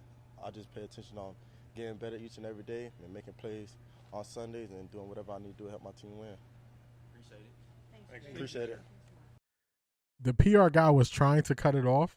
He said, last question. Then he added Mary Kay in for the last question. But they should have stopped this. They should have stopped this. Jerry Jeudy just told on last year's offense, y'all. Jerry Jeudy, let me pause it before we get to Dylan. Jerry Jeudy just told on last year's offense. Jerry Jeudy just said, when they asked him what's the difference between last year and this year, he said this year the quarterback has the freedom to change the play, get you into the right looks versus the defense. What that means is last year we had a play call that we could not change, and it was designed to not beat the defense. We can do that this year. I'm surprised they let that go on that long. He got to spend more time with prep before he gets up here and speaks. He was reeled in from the beginning with the first question, and this didn't go good, y'all. This wasn't good. Now, y'all, we're about to see Dylan Gabriel. I'm gonna tell y'all, people think I don't like Dylan Gabriel. It's not that. Dylan Gabriel is buttoned up at the podium for the most part. He had slip-ups last year where he was feeling himself too much. He had too much dip on his chip. But watch, he is not going to slip up today at the podium, and we haven't even watched it yet. But 80% of those questions he shouldn't have answered. Speaking on Jerry Jeudy, he shouldn't have answered those questions. They baited him. They did the rope-a-dope from the beginning, and it did not look good. Somebody got to talk to him. Somebody got to say, hey, you should have never opened up the door to that situation. We put that to bed. They used Olivia Pope from Scandal to shut down that story. That next day, it was not a talking point after 2 days. And he just opened the door back up for it. So they got to talk to him, y'all. They got to talk to him. They got to talk to him. We ain't seen Dylan wife at all. Hey, they said, look, hey, relax. You bringing heat. Don't bring no heat. Most of those questions were not football related. I agree. They needed to send homie out with the hook to get him off the stage. For real. For real. Just think about this. It's usually a break in between when you get one player to the next player. Dylan Gabriel just appeared. He just appeared out of nowhere at the podium. They sent him right out. Hey, go now. Go now. Stop that. Make him stop talking. No more questions. Cut. Cut the mics. So, I guarantee y'all, DG not going to fall for it. Last year, it was some different stuff, but this year, he ain't going to fall for it. But They gotta talk to him, man. Next question needs to be his go-to answer for real. That's out of my control. I focus on the things that I can control. If I can't control it, I'm not gonna speak on it. Is an easy answer he could give. He could have gave that for 8 of those questions. Let's go. Let's see if Dylan Gabriel falls for any bait or if he just handles this thing bob and weave right through it. We got to move on fast, for real. Judy, how does it feel to come into a game and instantly make every QBR 30 points lower? I think the QBs made a pack about talking out of turn. Good on them. Plus, DG got a whiff of how to tie turns, for real. That Apollo hook should have got janky, for real. I wish Dylan the best, but I am not a fan because I am still stuck on him not coming off the field. When Shador came back in, hey, go, I'm back. Go, I'm back. All right, let's go. They sent in the supercomputer. Stick to the program, for real. Hey, look, man, read straight off the script. No audibles. Let's see. I asked Todd the other day just about, with you stacking so many good days together, might that result, what that might do for you? He said that you're earning more reps. So just wondering, how do you feel about that, getting some more reps and having more of a chance? Yeah, I think it's just depends if you're in 2-spot or 1-spot one day, but just mastering what I can and the reps I do get, and then continue to improve. That's always been what it's about. First answer. Look, y'all, this is what we're gonna do. We know if we was doing this passer grade, to me, Jerry Judy, he failed his. So far, Dylan, he's starting off on the right foot. He get a passing grade for that. Dylan look a little bit taller. He's definitely straight up, and we got the shoulders out. So he put in work. He had just gotten mowed down on his only play. So first question, Dylan Gabriel, passing answer. Blue screen. My screen blue, y'all.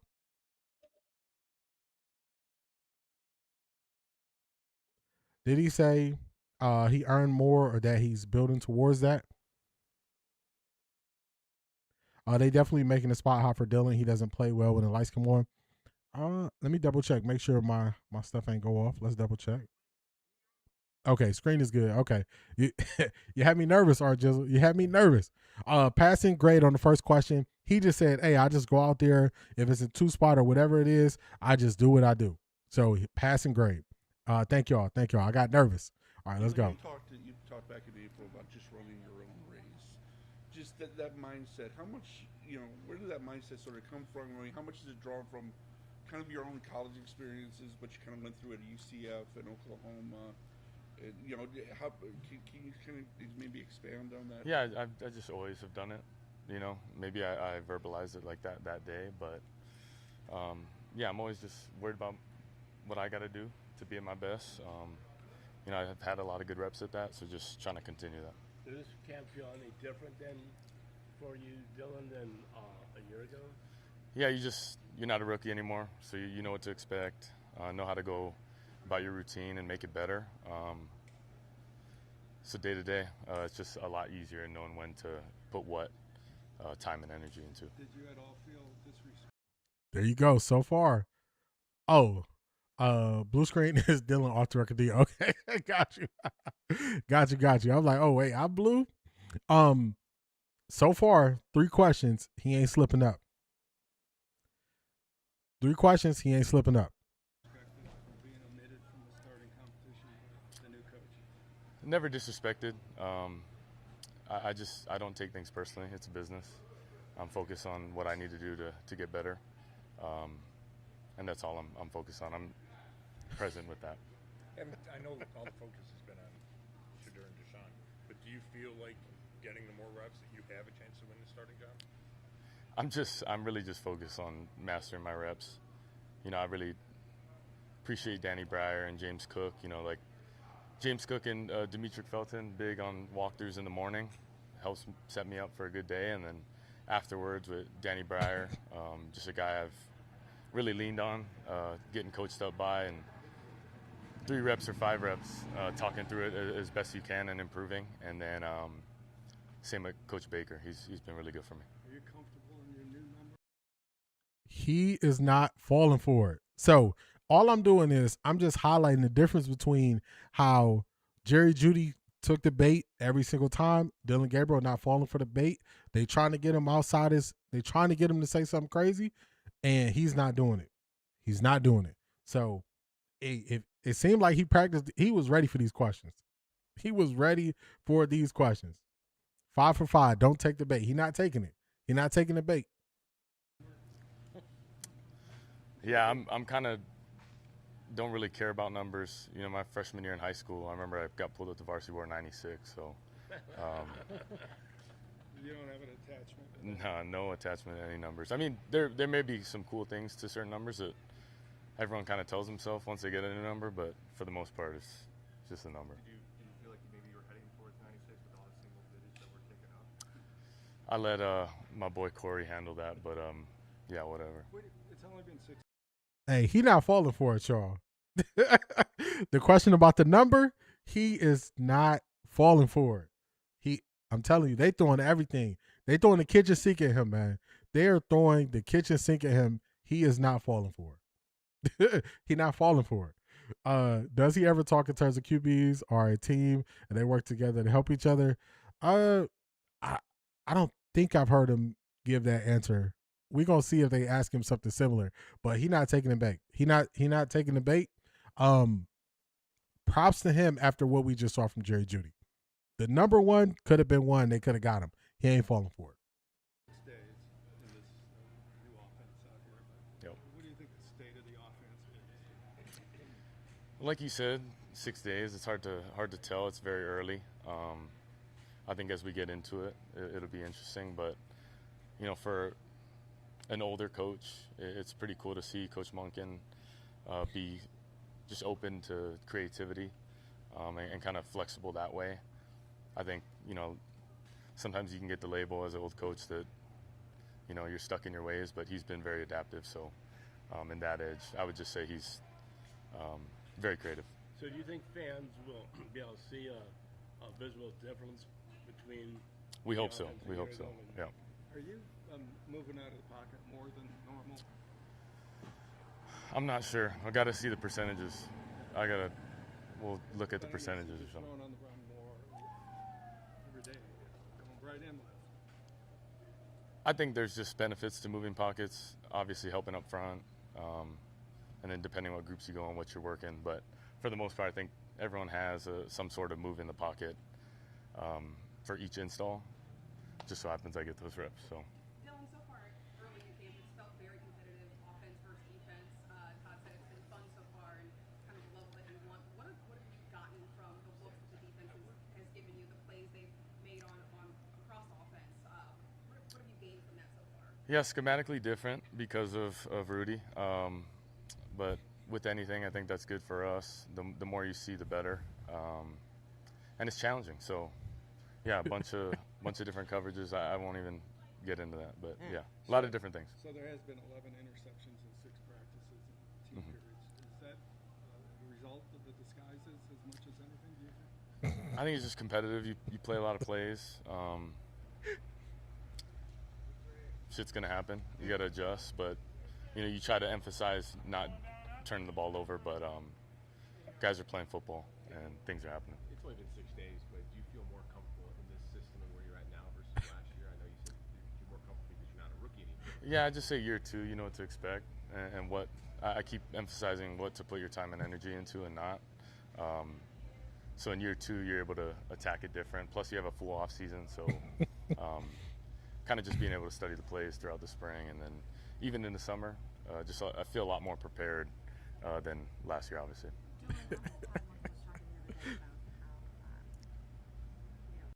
Y'all, these questions are crazy, and y'all responses are hilarious.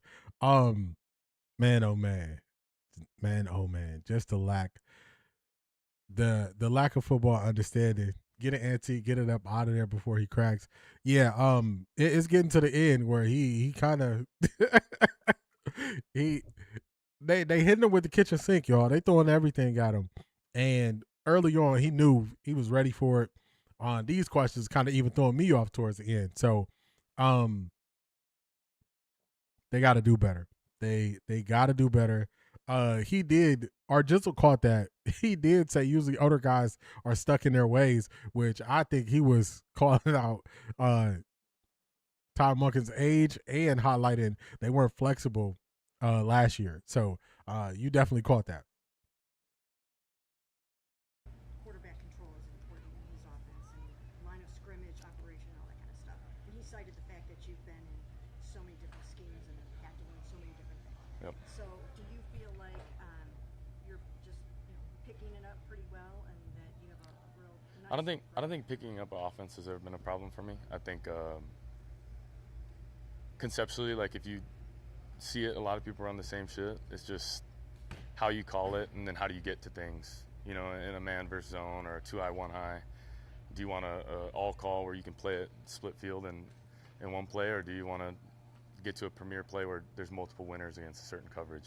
So I think when I take that kind of attitude towards it, plus my time with Coach Lanning, whatever that Georgia tree is, and Coach Monken being there, I think there's some similarities, and even in practice and in how we kind of saw our offense, it's kind of similar to Oregon. So Dylan, you hear about like pitchers working on different pitches in spring training, or Dylan looking drained. Evar for real. He gonna walk off. Say, "Ooh, fatigue, woo." He like, let this be over. Somebody stop the questions. Not he up there cussing. Since when? That's the second time. That is the second time. You caught that, Tika. That's the second time. That's the second one he done dropped. The more he talked, the more he just keep making my case. Yeah. Where is the PR guy? Why is the PR guy letting them ask this many questions? Somebody stop the questions. golfers in the off season. Is there something you've tried to work on, this off season, this training camp, that maybe kind of add or change about your own game? Yeah, off season I just attacked it how I did. Felt really good about it. I know what I need to do to be at my best, and I felt like I had a full off season this year. And yeah, hopefully it can come to life. Have you been through enough throughout your college career and even your pro career to know that if you just do your part, anything can happen? Kind of open-ended, honestly, but whether you have the most experience in college and then you get to the NFL, like there's still an adjustment period. Learned a lot, obviously, last year, but I think it's all helping, myself this year and learning from it, watching all that and going back through it. But then even going into this year, you just, can better prepare and get better from what you put on tape. Two more. Is different right now, but when you look back on last year and just how you were thrown into the fire with starting and that London game and everything that happened, what do you think you took away from that can make you a better quarterback? Yeah, I've been thrown into the fire, so it's not new. Like in high school, as a freshman, started on varsity and got thrown into the fire. In college, wasn't the starter week 1, and then week 2 somehow was the starter. And then here as well, week 5, we're rolling. But that's all the past. I'm just focused right now. I'm in a good spot, mentally. And like I said, I know what I need to do to be at my best. And then we ball. Those are your guys married? Huh? Did you get married in the offseason? Yeah. How's it going? Huh? How's it going? It's solid. It's just like any new chapter. There's things that come new, but it's fun. It's fun. Like the one thing I will say about weddings is like everyone comes together that was in different time periods of your life, so you're like kind of getting reminiscent of all the different things. So, but it was good fun. It was a lot of fun. Thank you. Appreciate it.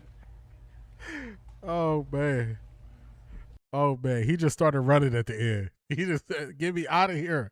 Why did you say 2 more questions? Get me out of here. Don't let him ask no more questions. None.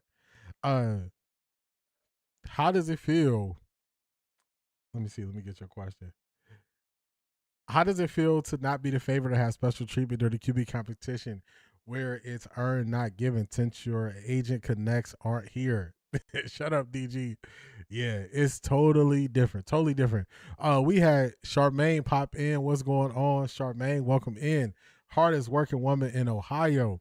Also, we got Maurice in here, right? Where you at? I think we got Maurice in here. We got Maurice in here too. Oh no. Maurice been here. We got Ivy League Mac. Ivy League Mac in the building. What's going on? Welcome in, Ivy League Mac. We do not care.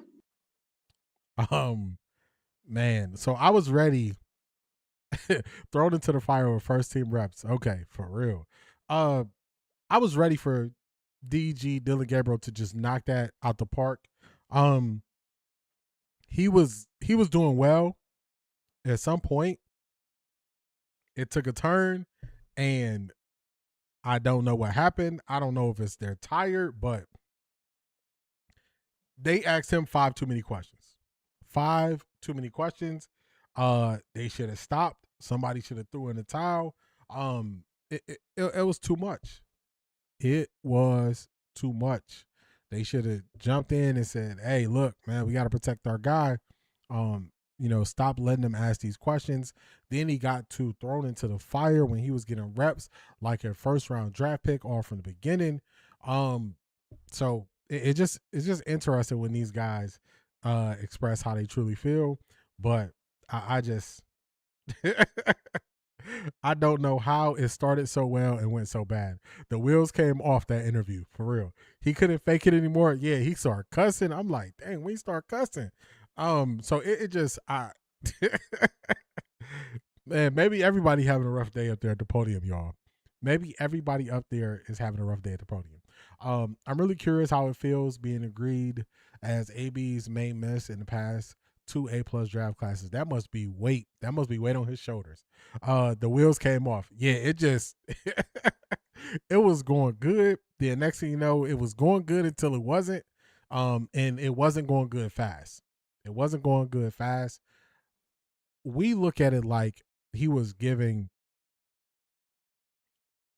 a lot of opportunities last year that we believe as fans he didn't earn, and he believes he was thrown to the fire, which is crazy to me because they gave him reps from the beginning. From rookie camp, they gave him reps. From rookie camp, all the way through training camp, all the way through preseason, and he said thrown into the fire in week 5. That's a very interesting way to look at it, I would say. A very interesting way to look at it. I know Dylan be going crazy at the house. Ain't no telling what he telling his wife, for real. Because I thought he was going to do better. I thought he was going to do better the whole time. It definitely didn't plan out that way. He got in his feelings. His ego got angry. Yeah, it was good until it wasn't, y'all. That's kind of the only way I could put it. It was good until it wasn't. You have to teach these guys when asked them questions. Raise the clock and close your mouth. That's it. Dude had 180 reps. Got time today, for real. I don't understand how he believes that was. So if you were thrown to the fire, then what was Shedeur? I just, man. You can be the thing that holds you back. You can be the things that holds you back. If you are looking last year like you were thrown to the fire, I don't know if you're ever going to have a better situation than you had last year. So, I don't know, man. Last year he said he was a competitor, not an entertainer. Yeah, that was just, I guess that was weak bars. Weak bars. He had the most reps for the entire offseason last year based on these published numbers. He should have started over Flacco. For real. He was given the opportunity from day one. If he looks at that as thrown to the fire, man, it's going to be a rough time. Rough time in the NFL. Still doesn't compare to what Shedeur still going through, so he'll be okay. Facts. He'll be all right. He tried to study Shedeur interview style, then he crashed and burns. For real. Shedeur was made from the fire if Dylan was thrown to the fire. D, this is why I am not Team Dylan. Oh, I understand. I'm not Team Dylan. I thought he was going to do better. He fooled me. He fooled me because he started off good. He was 5 for 5 from the field. And then He went 0 from 5 to end. He was one more TikTok girlfriend videos than anyone on the Browns. Yeah, caused that drama last year. Caused the drama. So it's I don't know, man. They having a bad day at the podium today. Bad day at the podium from what I've seen so far. Bad day. DG gonna come home swinging at air like Cuba Gooding Jr. for real.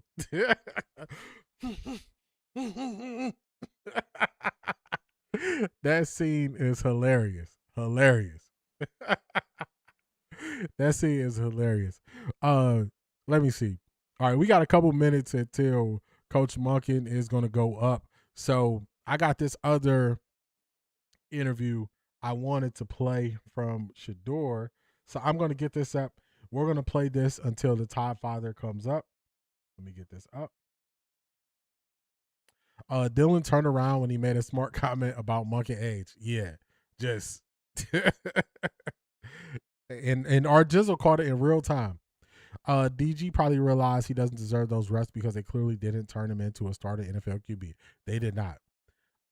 It's exactly like how he plays football, can function when everything is set up for him and goes his plan, cannot improv or operate on his own. Nope. It went off the rails quick. It was like, man, off the rails quick. Okay. All right, we're going to get to this. I'm going to start playing this for y'all.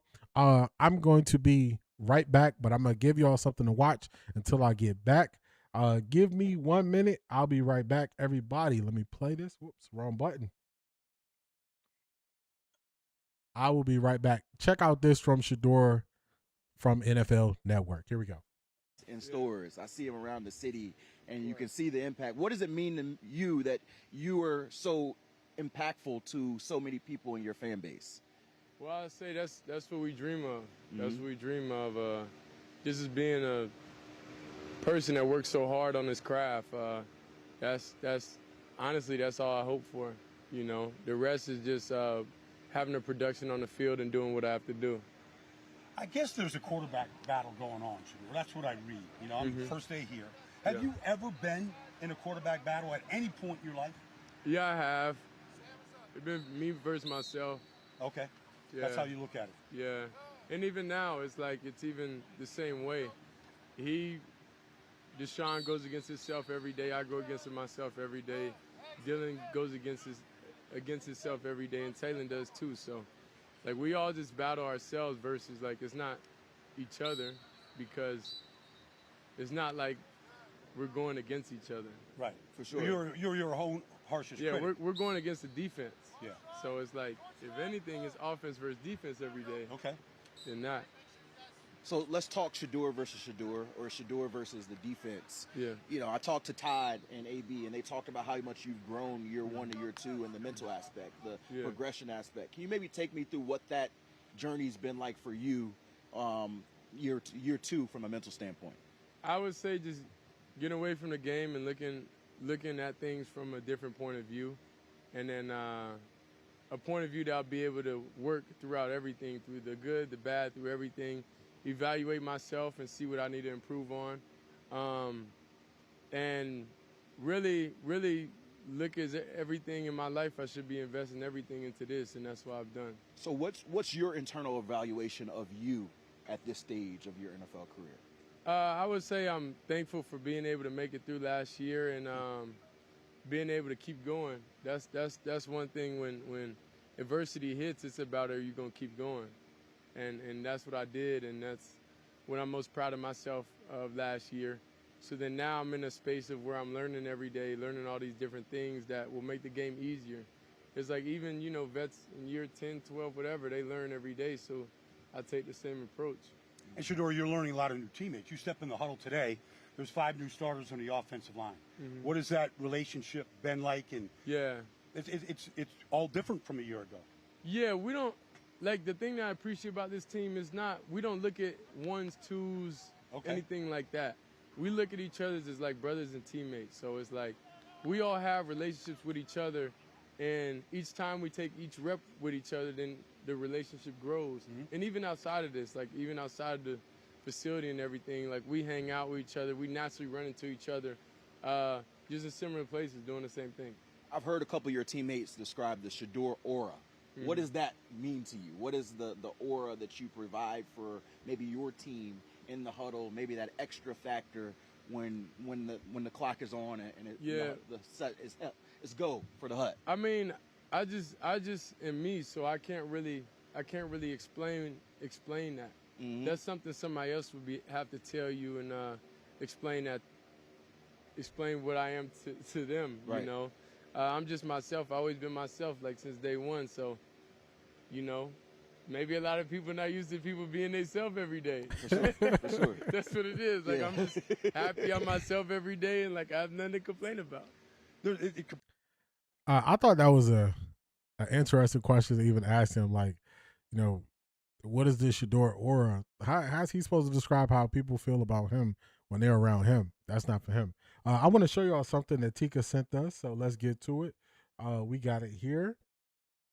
Let's go here. Oops, wrong one. Here we go. So check this out. I don't know if this has music. I watched it without music. But Shador in Madden, let's play it. They might have music, so I'm not going to play it. Likeness update starring Shador Sanders. So he's not on the cover, but they are highlighting his movements in game.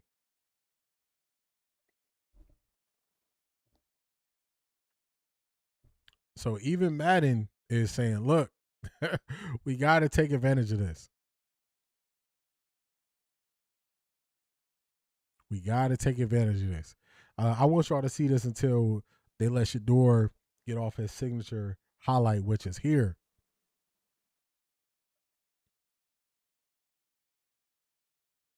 When people talk about the business side of it, how do you just skip past all things Shador when you talk business? So shout out to Tika. We appreciate you for sending that over to us. Let's get back to it. We got 12:50. Let me double check and see if the Browns are live yet. Let's see if the Browns are live. Let me do a quick refresh. They are live. All right, so let's get to it. The Browns are live. Let's jump back over there. D, off the subject, when the draft was happening, did you want a quarterback or wide receiver in 2025? 2025, I want a quarterback. 2025, I want a quarterback. 2026, I wanted line and receivers. But if it's about 2025, I want a Shador at 2. All right, let's go here. Let's take that now. Browns are back. Let's get this up. All right, we got Coach Munkin. Let's start this over. We shouldn't be too far behind. We're a couple minutes behind, but let's get to it. All right, fam, I'm out. I'll catch the rest on the replay. I will see if Monk says something he has not said already, for real. Enjoy your day. You're probably off to meet us, so enjoy the rest of your day. We appreciate you for stopping in and spending some time with us. Cameron seemed hyped to see Shador the day before. For real, he was. He'll be in the upper 80s after 6 games. I agree with that. Let's see. Bottom line, Sanders is the biggest story in all of sports. The lead story was Sanders during the NBA playoffs and free agency period. For real. He's the biggest story. The biggest story. Let's see what the Todd father, Coach Todd Monken, has to say. Let's go ahead and play it. I don't know that. Hold on. Let's see what that question was. I don't know what the question was. I don't know that. All right. It's not showing the question. I saw a report on NFL Network last night that they're going to give Deshaun and Shador each a start in each. All right, let's pause this. Practice starts at 1:15, so they didn't practice yet. I agree, D. Ocho Cinco sure is Watson because of money, but totally ignores the money Shador has brought to that team. For real. The franchise does see the potential he brings to the team. I do not understand. The locals hater do not understand. He is international. He is bigger than the program. For real. They don't want to accept that. Yeah, Cam took a little liberties with what our conversation was like. Basically, we talked about that the quarterbacks are gonna play in the preseason, And obviously, if it's still a competition that time, why wouldn't you start one and start the other? And then we would go from there. That was really what the conversation was. He wasn't wrong in what we talked about, which you've all known that they're going to play in the preseason. And someone has to go out there for the first snap. Thus, they would be the one that starts. But at this point, we're so far from that it's not really as important as what it kind of got made out to be. So if you don't. All right, so he clarified that. He said that Cameron Wolf kind of took some liberties with the conversation they had and stamped it like that's exactly what it was. But if you listen to what Coach Monken said, he said, if there is still a competition at that time. So hopefully y'all heard that. If there is still a competition at that time. I'm just going to go based on what he says. I'm not going to add to it, not going to take away from it. I'm just going to base on what he says. Coach, if you just so happen to see it that way and you want to start Shedeur for the preseason game in Cleveland, we wouldn't be mad. Just to let you know. I'm just saying. If you want to start Shedeur for the preseason game in Cleveland, we wouldn't be mad at you in front of the dog pound. We would not be mad at you. We would not be mad at you. So let's run it back. I want to make sure that we get the full answer because this is going to be something that people clip up. All right, so let's go back slightly. Let's see. He wasn't wrong in what. Okay, a little bit before that. You want to hear the full answer. Y'all know it's the lead content creator who asked the question. All right, let's go. Yeah, Cam took a little liberties with what our conversation was like. Basically, we talked about that the quarterbacks are gonna play in the preseason, and obviously, if it's still a competition that time, why wouldn't you start one and start the other? And then we would go from there. That was really what the conversation was. He wasn't wrong in what we talked about, which you've all known that they're going to play in the preseason, and someone has to go out there for the first snap. Thus, they would be the one that starts. But at this point, we're so far from that it's not really as important as what it kind of got made out to be. So if you don't name a number one. So I just ran it back so we can see it clear. This is kind of like the interception thing. So I want people to hear his full answer without me interrupting it, without me speaking over it, without it being clear. If there is still a competition at that time, is what he said to it. So people going to break it down. They're going to clip it. They're going to do what they do. Coach, if you ask me, just start Shedeur at home. Start Shedeur at home. I'm just saying. Lead content creator is the one saying they need to give starter all first team reps, but now advocating for setting Deshaun up for success with rookie wide receivers. What is her obsession with Deshaun Watson? I don't know. I don't know. I don't understand wanting to be a hater when you have such a fresh and positive presence like Shedeur. I don't know. I don't know either. All right, let's go. Next question. Prior to Buffalo scrimmage, is that the natural rotation or Mm-hmm. up that day with? Yep, that'll be what it is. We'll just have the natural rotation on that given day. So Yep. that rotation will continue at least. It'll continue till we decide, till we really narrow the band a little bit in terms of where we're at. Do you take into account who you might like to see start at home in front of the home crowd, who you might like to see on the road in those first? No, you're not going to. Not really, but I do get it. It'd be a little more difficult on the road. I do get that. I really haven't thought that far ahead, to be honest. I really haven't. I'm thinking about today, and I realized this morning that I think today Sean was with the ones. I really don't like. It's okay. Tomorrow will be the other way, and then we'll just keep going from there. When you and the other coaches are meeting, and do you talk about who's ahead, who's doing well in this quarterback competition, or is that For just sure. No, I think to say who's ahead is a little extreme, but we always we evaluate every day where our roster is, who's where.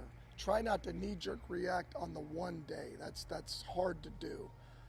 We want every day to go as smooth as it can, and it doesn't. So you got to kind of fight that part of it. We also have to fight. Hey, we're installing. I mean, we see what you see, and we see it a little more in depth because of the film. But the reality is we're always talking about personnel in the roster, and the quarterbacks just happen to be a part of that. Todd, install, obviously tomorrow's the last day of the install period. Do you, as far as the depth chart and everything, you know reps and everything, do you expect Friday where maybe it changes a little bit in terms of, or is that possible. something maybe maybe starting next week when you're heading into a preseason week? That's possible. I haven't gotten that far ahead. I really haven't. Like, okay, tomorrow's another install. We'll rotate where the quarterbacks are in terms of where they started. Like all positions, it's always in flux. Do I think that, to answer part of that question, which is, come Monday, would you like to have, okay, we've had 10 practices, right? Okay, where are we at? Where do we see the pieces? Left tackle. Who's going to be what spot at receiver, right? What gives us the best chance to move the football? Right guard, right? You're like, okay, well, let's start to, if we can, right, which you'd like to, be able to start established, where you think you're at that moment. You had 13 guys out yesterday, taking its toll. Is it just the natural evolution of I the think camp? it is. It's unfortunate because we've got some positions that we really haven't had much attrition. And then you've got others where it just seems to be, you're hit hard. So it's just interesting. Really, a receiver, we've been fine. For the most part, they're the guys that go down. They're the ones that are running. You got to have 12 bodies, and it hasn't been there. Really, at running back, we've been fine. Up until, maybe the last day or so, O-line's been fine. Tight ends have really been fine. So you've been hit at really at corner and D tackle, and outside backers or defensive ends have been fine. So just part of the deal. Cedric, I agree with you there. He doesn't want to give the sauce away yet. I agree with that. And then also, have you ever been in a situation where people only listen to the first 10 seconds of your answer? He knows that once he goes in depth on a lot of these answers, they're not listening anymore. So do you talk about how quarterbacks do from day to day with the other coaches? Yes. Of course. Why wouldn't they? Like, I don't understand I don't think the people covering the Browns understand what a competition is. The reason why I said there was no competition last year was because nothing you could do could move you up or move you down. It seems as though this year in a competition, if you perform, you can move up. If you don't perform, you can lose reps. To me, that's a real competition. For some reason, they can't seem to comprehend that part. So I just, I don't know why they get lost in it, but that's why he hit him with something. He'll give him the full answer, and then the rest of the answer just goes to the wayside. You can hear it. So let's keep it going. You see a lot of procedural penalties that we've sort of seen the last couple of days. How much of that is normal for this time of training camp? I'm sure you'd rather not have any, but is that something that's maybe normal for this time of training camp? And when do you kind of expect that to be? Well, it's normal when you're not ready to take the foot off the gas in terms of putting the pressure on your guys to use multiple cadence. We could end it today. We could end all this conversation of false starts and just go on one, and hopefully it would end if we went on one all the time. But that's, as I say, you can't be elite on offense if you're not elite at cadence. You just can't. You can't say that. You got to be elite at cadence. It's got to be a weapon for you. Hey, Todd, you got Denzel and Tyson on the outside. How do you feel about the depth behind those guys at cornerback outside the injuries? Well, that's been the issue is, a little banged up here or there with it, but that's still a work in progress. I don't think we're set yet who that third corner is. Todd, when you look at your left tackle situation, obviously we see that Spencer and DeWand are still alternating there. I think we, or at least I assumed that Spencer would be in that left tackle starting spot from week 1. Is there a world in which DeWand could be there and Spencer comes up the learning curve for a few weeks or anything like that? I'm sure I would agree with you. Like I think there's a world in a number of spots where a player could end up starting there, and as you get the other players up to speed. We're not really there yet. I think they're both still. I think DeJuan, let's start with DeJuan. He's in the best shape of his life. He's out there competing, talking smack, seems to be in a really good place, and we want to reward that. And we also want to bring Spencer along at a pace we feel like is, the best app to build his confidence. And I think Hop's doing a great job with that. Just given DeJuan's experience, like that he's played on the right side as well, has there been any thought to trying him over there, or are you guys just happy with how he's done on the left so far? Well, obviously that could be an option if we felt like that putting Titus at right guard and maybe him at tackle. And we've talked about that a little bit, but as of right now, we like Titus at right tackle, and we like having, with DeJuan and then Austin potentially be your 4 tackles. So we are working through the right guard position. I think that's something that as we get through the next few days, as we talked about a little bit, is where are we at? Where do we want to go from here? We let it play out, because when you're installing, if you start moving guys around, it becomes a little bit, it puts players at a disadvantage. Now you're not seeing them play fast, and you're seeing them process, and then it's hard to really evaluate. Watson didn't get the 2-minute period. Why was Good question here. Who do you think becomes the practice squad QB since DG is in the battle for QB2? I think Taylor Green goes to the practice squad. The way things are going, I think it's Taylor Green, considering they view him as more of a long-term project. Just because you are on the practice squad, that doesn't necessarily mean you get all of the reps. That doesn't mean you get all of the reps mimicking the other team's offense. They can also use the quarterback 3 for that. So it's just not set in stone. But I believe it'll be Taylor Green on the practice squad. That's what I believe.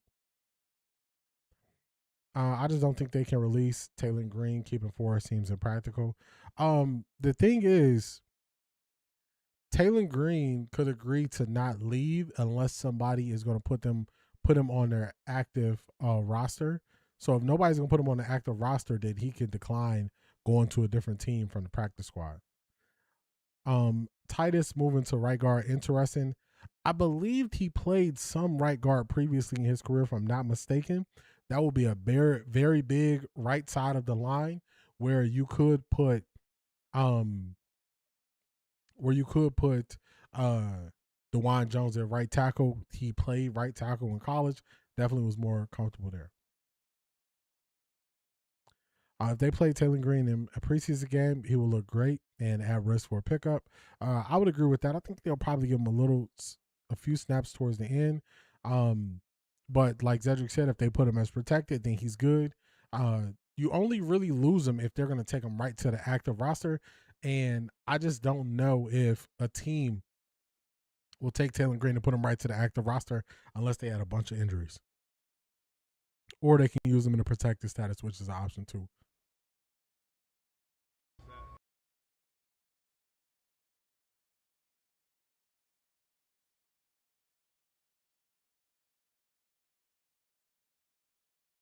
All right, let's see what's going on here. Let me refresh this and see what's going on. I don't know that. I mean, as I say, you can't be elite on offense if you're not elite at cadence. You just can't. You can't say that. I made it past that. Where a player could end up starting there, and as you. All right, I think I got us back. Let's bring that back up. He just played guard last year, I believe. Yeah. I thought they had put KT Levison in left guard since he's better at guard. Was playing left side for last year. KT Levison, I believe they put him in at right guard. Zion Johnson at left guard. Right guard is the kind of one that's up in the air. You know who I think is interesting is Elton Jenkins. Yeah, because Elton Jenkins, ideally, they probably want him to be a right guard instead of center, but he's so flexible if they don't get center. So if the rookie Brosford doesn't step in and be the starting center, then they'll probably do Elton at center to start. I don't know about y'all, but I see no reason to keep Dylan. Just for health, and he's been in the system, so you got to protect health. I see it as Shedeur QB1, Deshaun QB2, Dylan QB3, Taylor Green practice squad. That's just how I see it. I kind of settled into that a little ways back. I didn't think that Taylor Green was looked at a long-term project to this degree, but since they view him as long-term, I thought he could beat out Dylan for 3. But I just think he's going to be on practice squad. DG is going to be QB3. Get the other players up to speed. We're not. And in most cases, the QB3 is not even really playing at all. So unless things go really bad, so no problem with him being a QB3. Not really there yet. I think they're both still. I think DeJuan, let's start with DeJuan.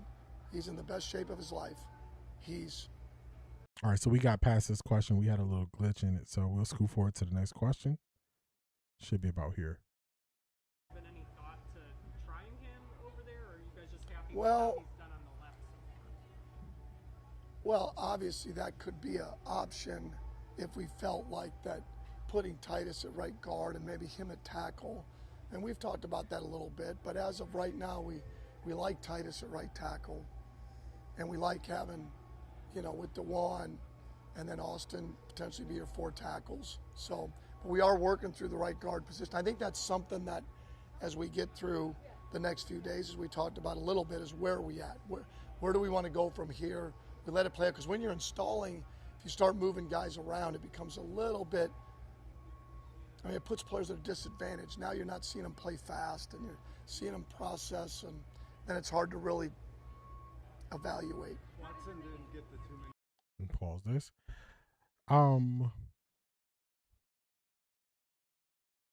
I would have Dylan as a practice squad QB.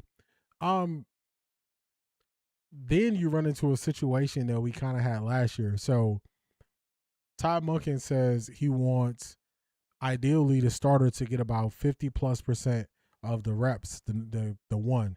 The second string getting about, I can't remember if it was 30 or 20%, somewhere in there, and then the third string getting the rest. If you view Taylor Green as a multi-year project, do you really want to have to rely on Taylor Green as being a backup on a game day if you have an injury? And that's really the question. It's not that you believe so much upside in Dylan Gabriel, but do you have enough faith in Taylor Green, who they view as a project in year 1 with limited reps, to be the emergency quarterback? And I just don't know if they'll see it that way. They view him as a long-term project. So as a long-term project, I would say, you got time. Period. Why was that? What is happening? I don't know why this thing keep blacking out like this. Yeah, I agree. I don't believe they trust Green either. So I don't know why this thing keeps blacking out.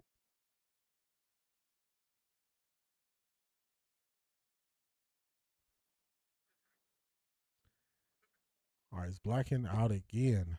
It looks like we're missing about 2 minutes of this. Let me try to play it, see if we get it back. Yeah, it's blacking out. So it's blacking out. So I'm not sure what's going on there. We have about 2 minutes left in that. So I guess catch up on those last 2 minutes of Todd Monken's of his press before they get practice started. I would have DG on the 53 and Taylor on the practice squad. Yeah, that's just what it is. Like I got no beef with Dylan Gabriel being the third quarterback. Because if you get to a third quarterback, stuff went really wrong. Working on his throwing motion makes it take a longer term project too. I agree with that as well. Not sure what we know with that. This has been another good one in the books, y'all.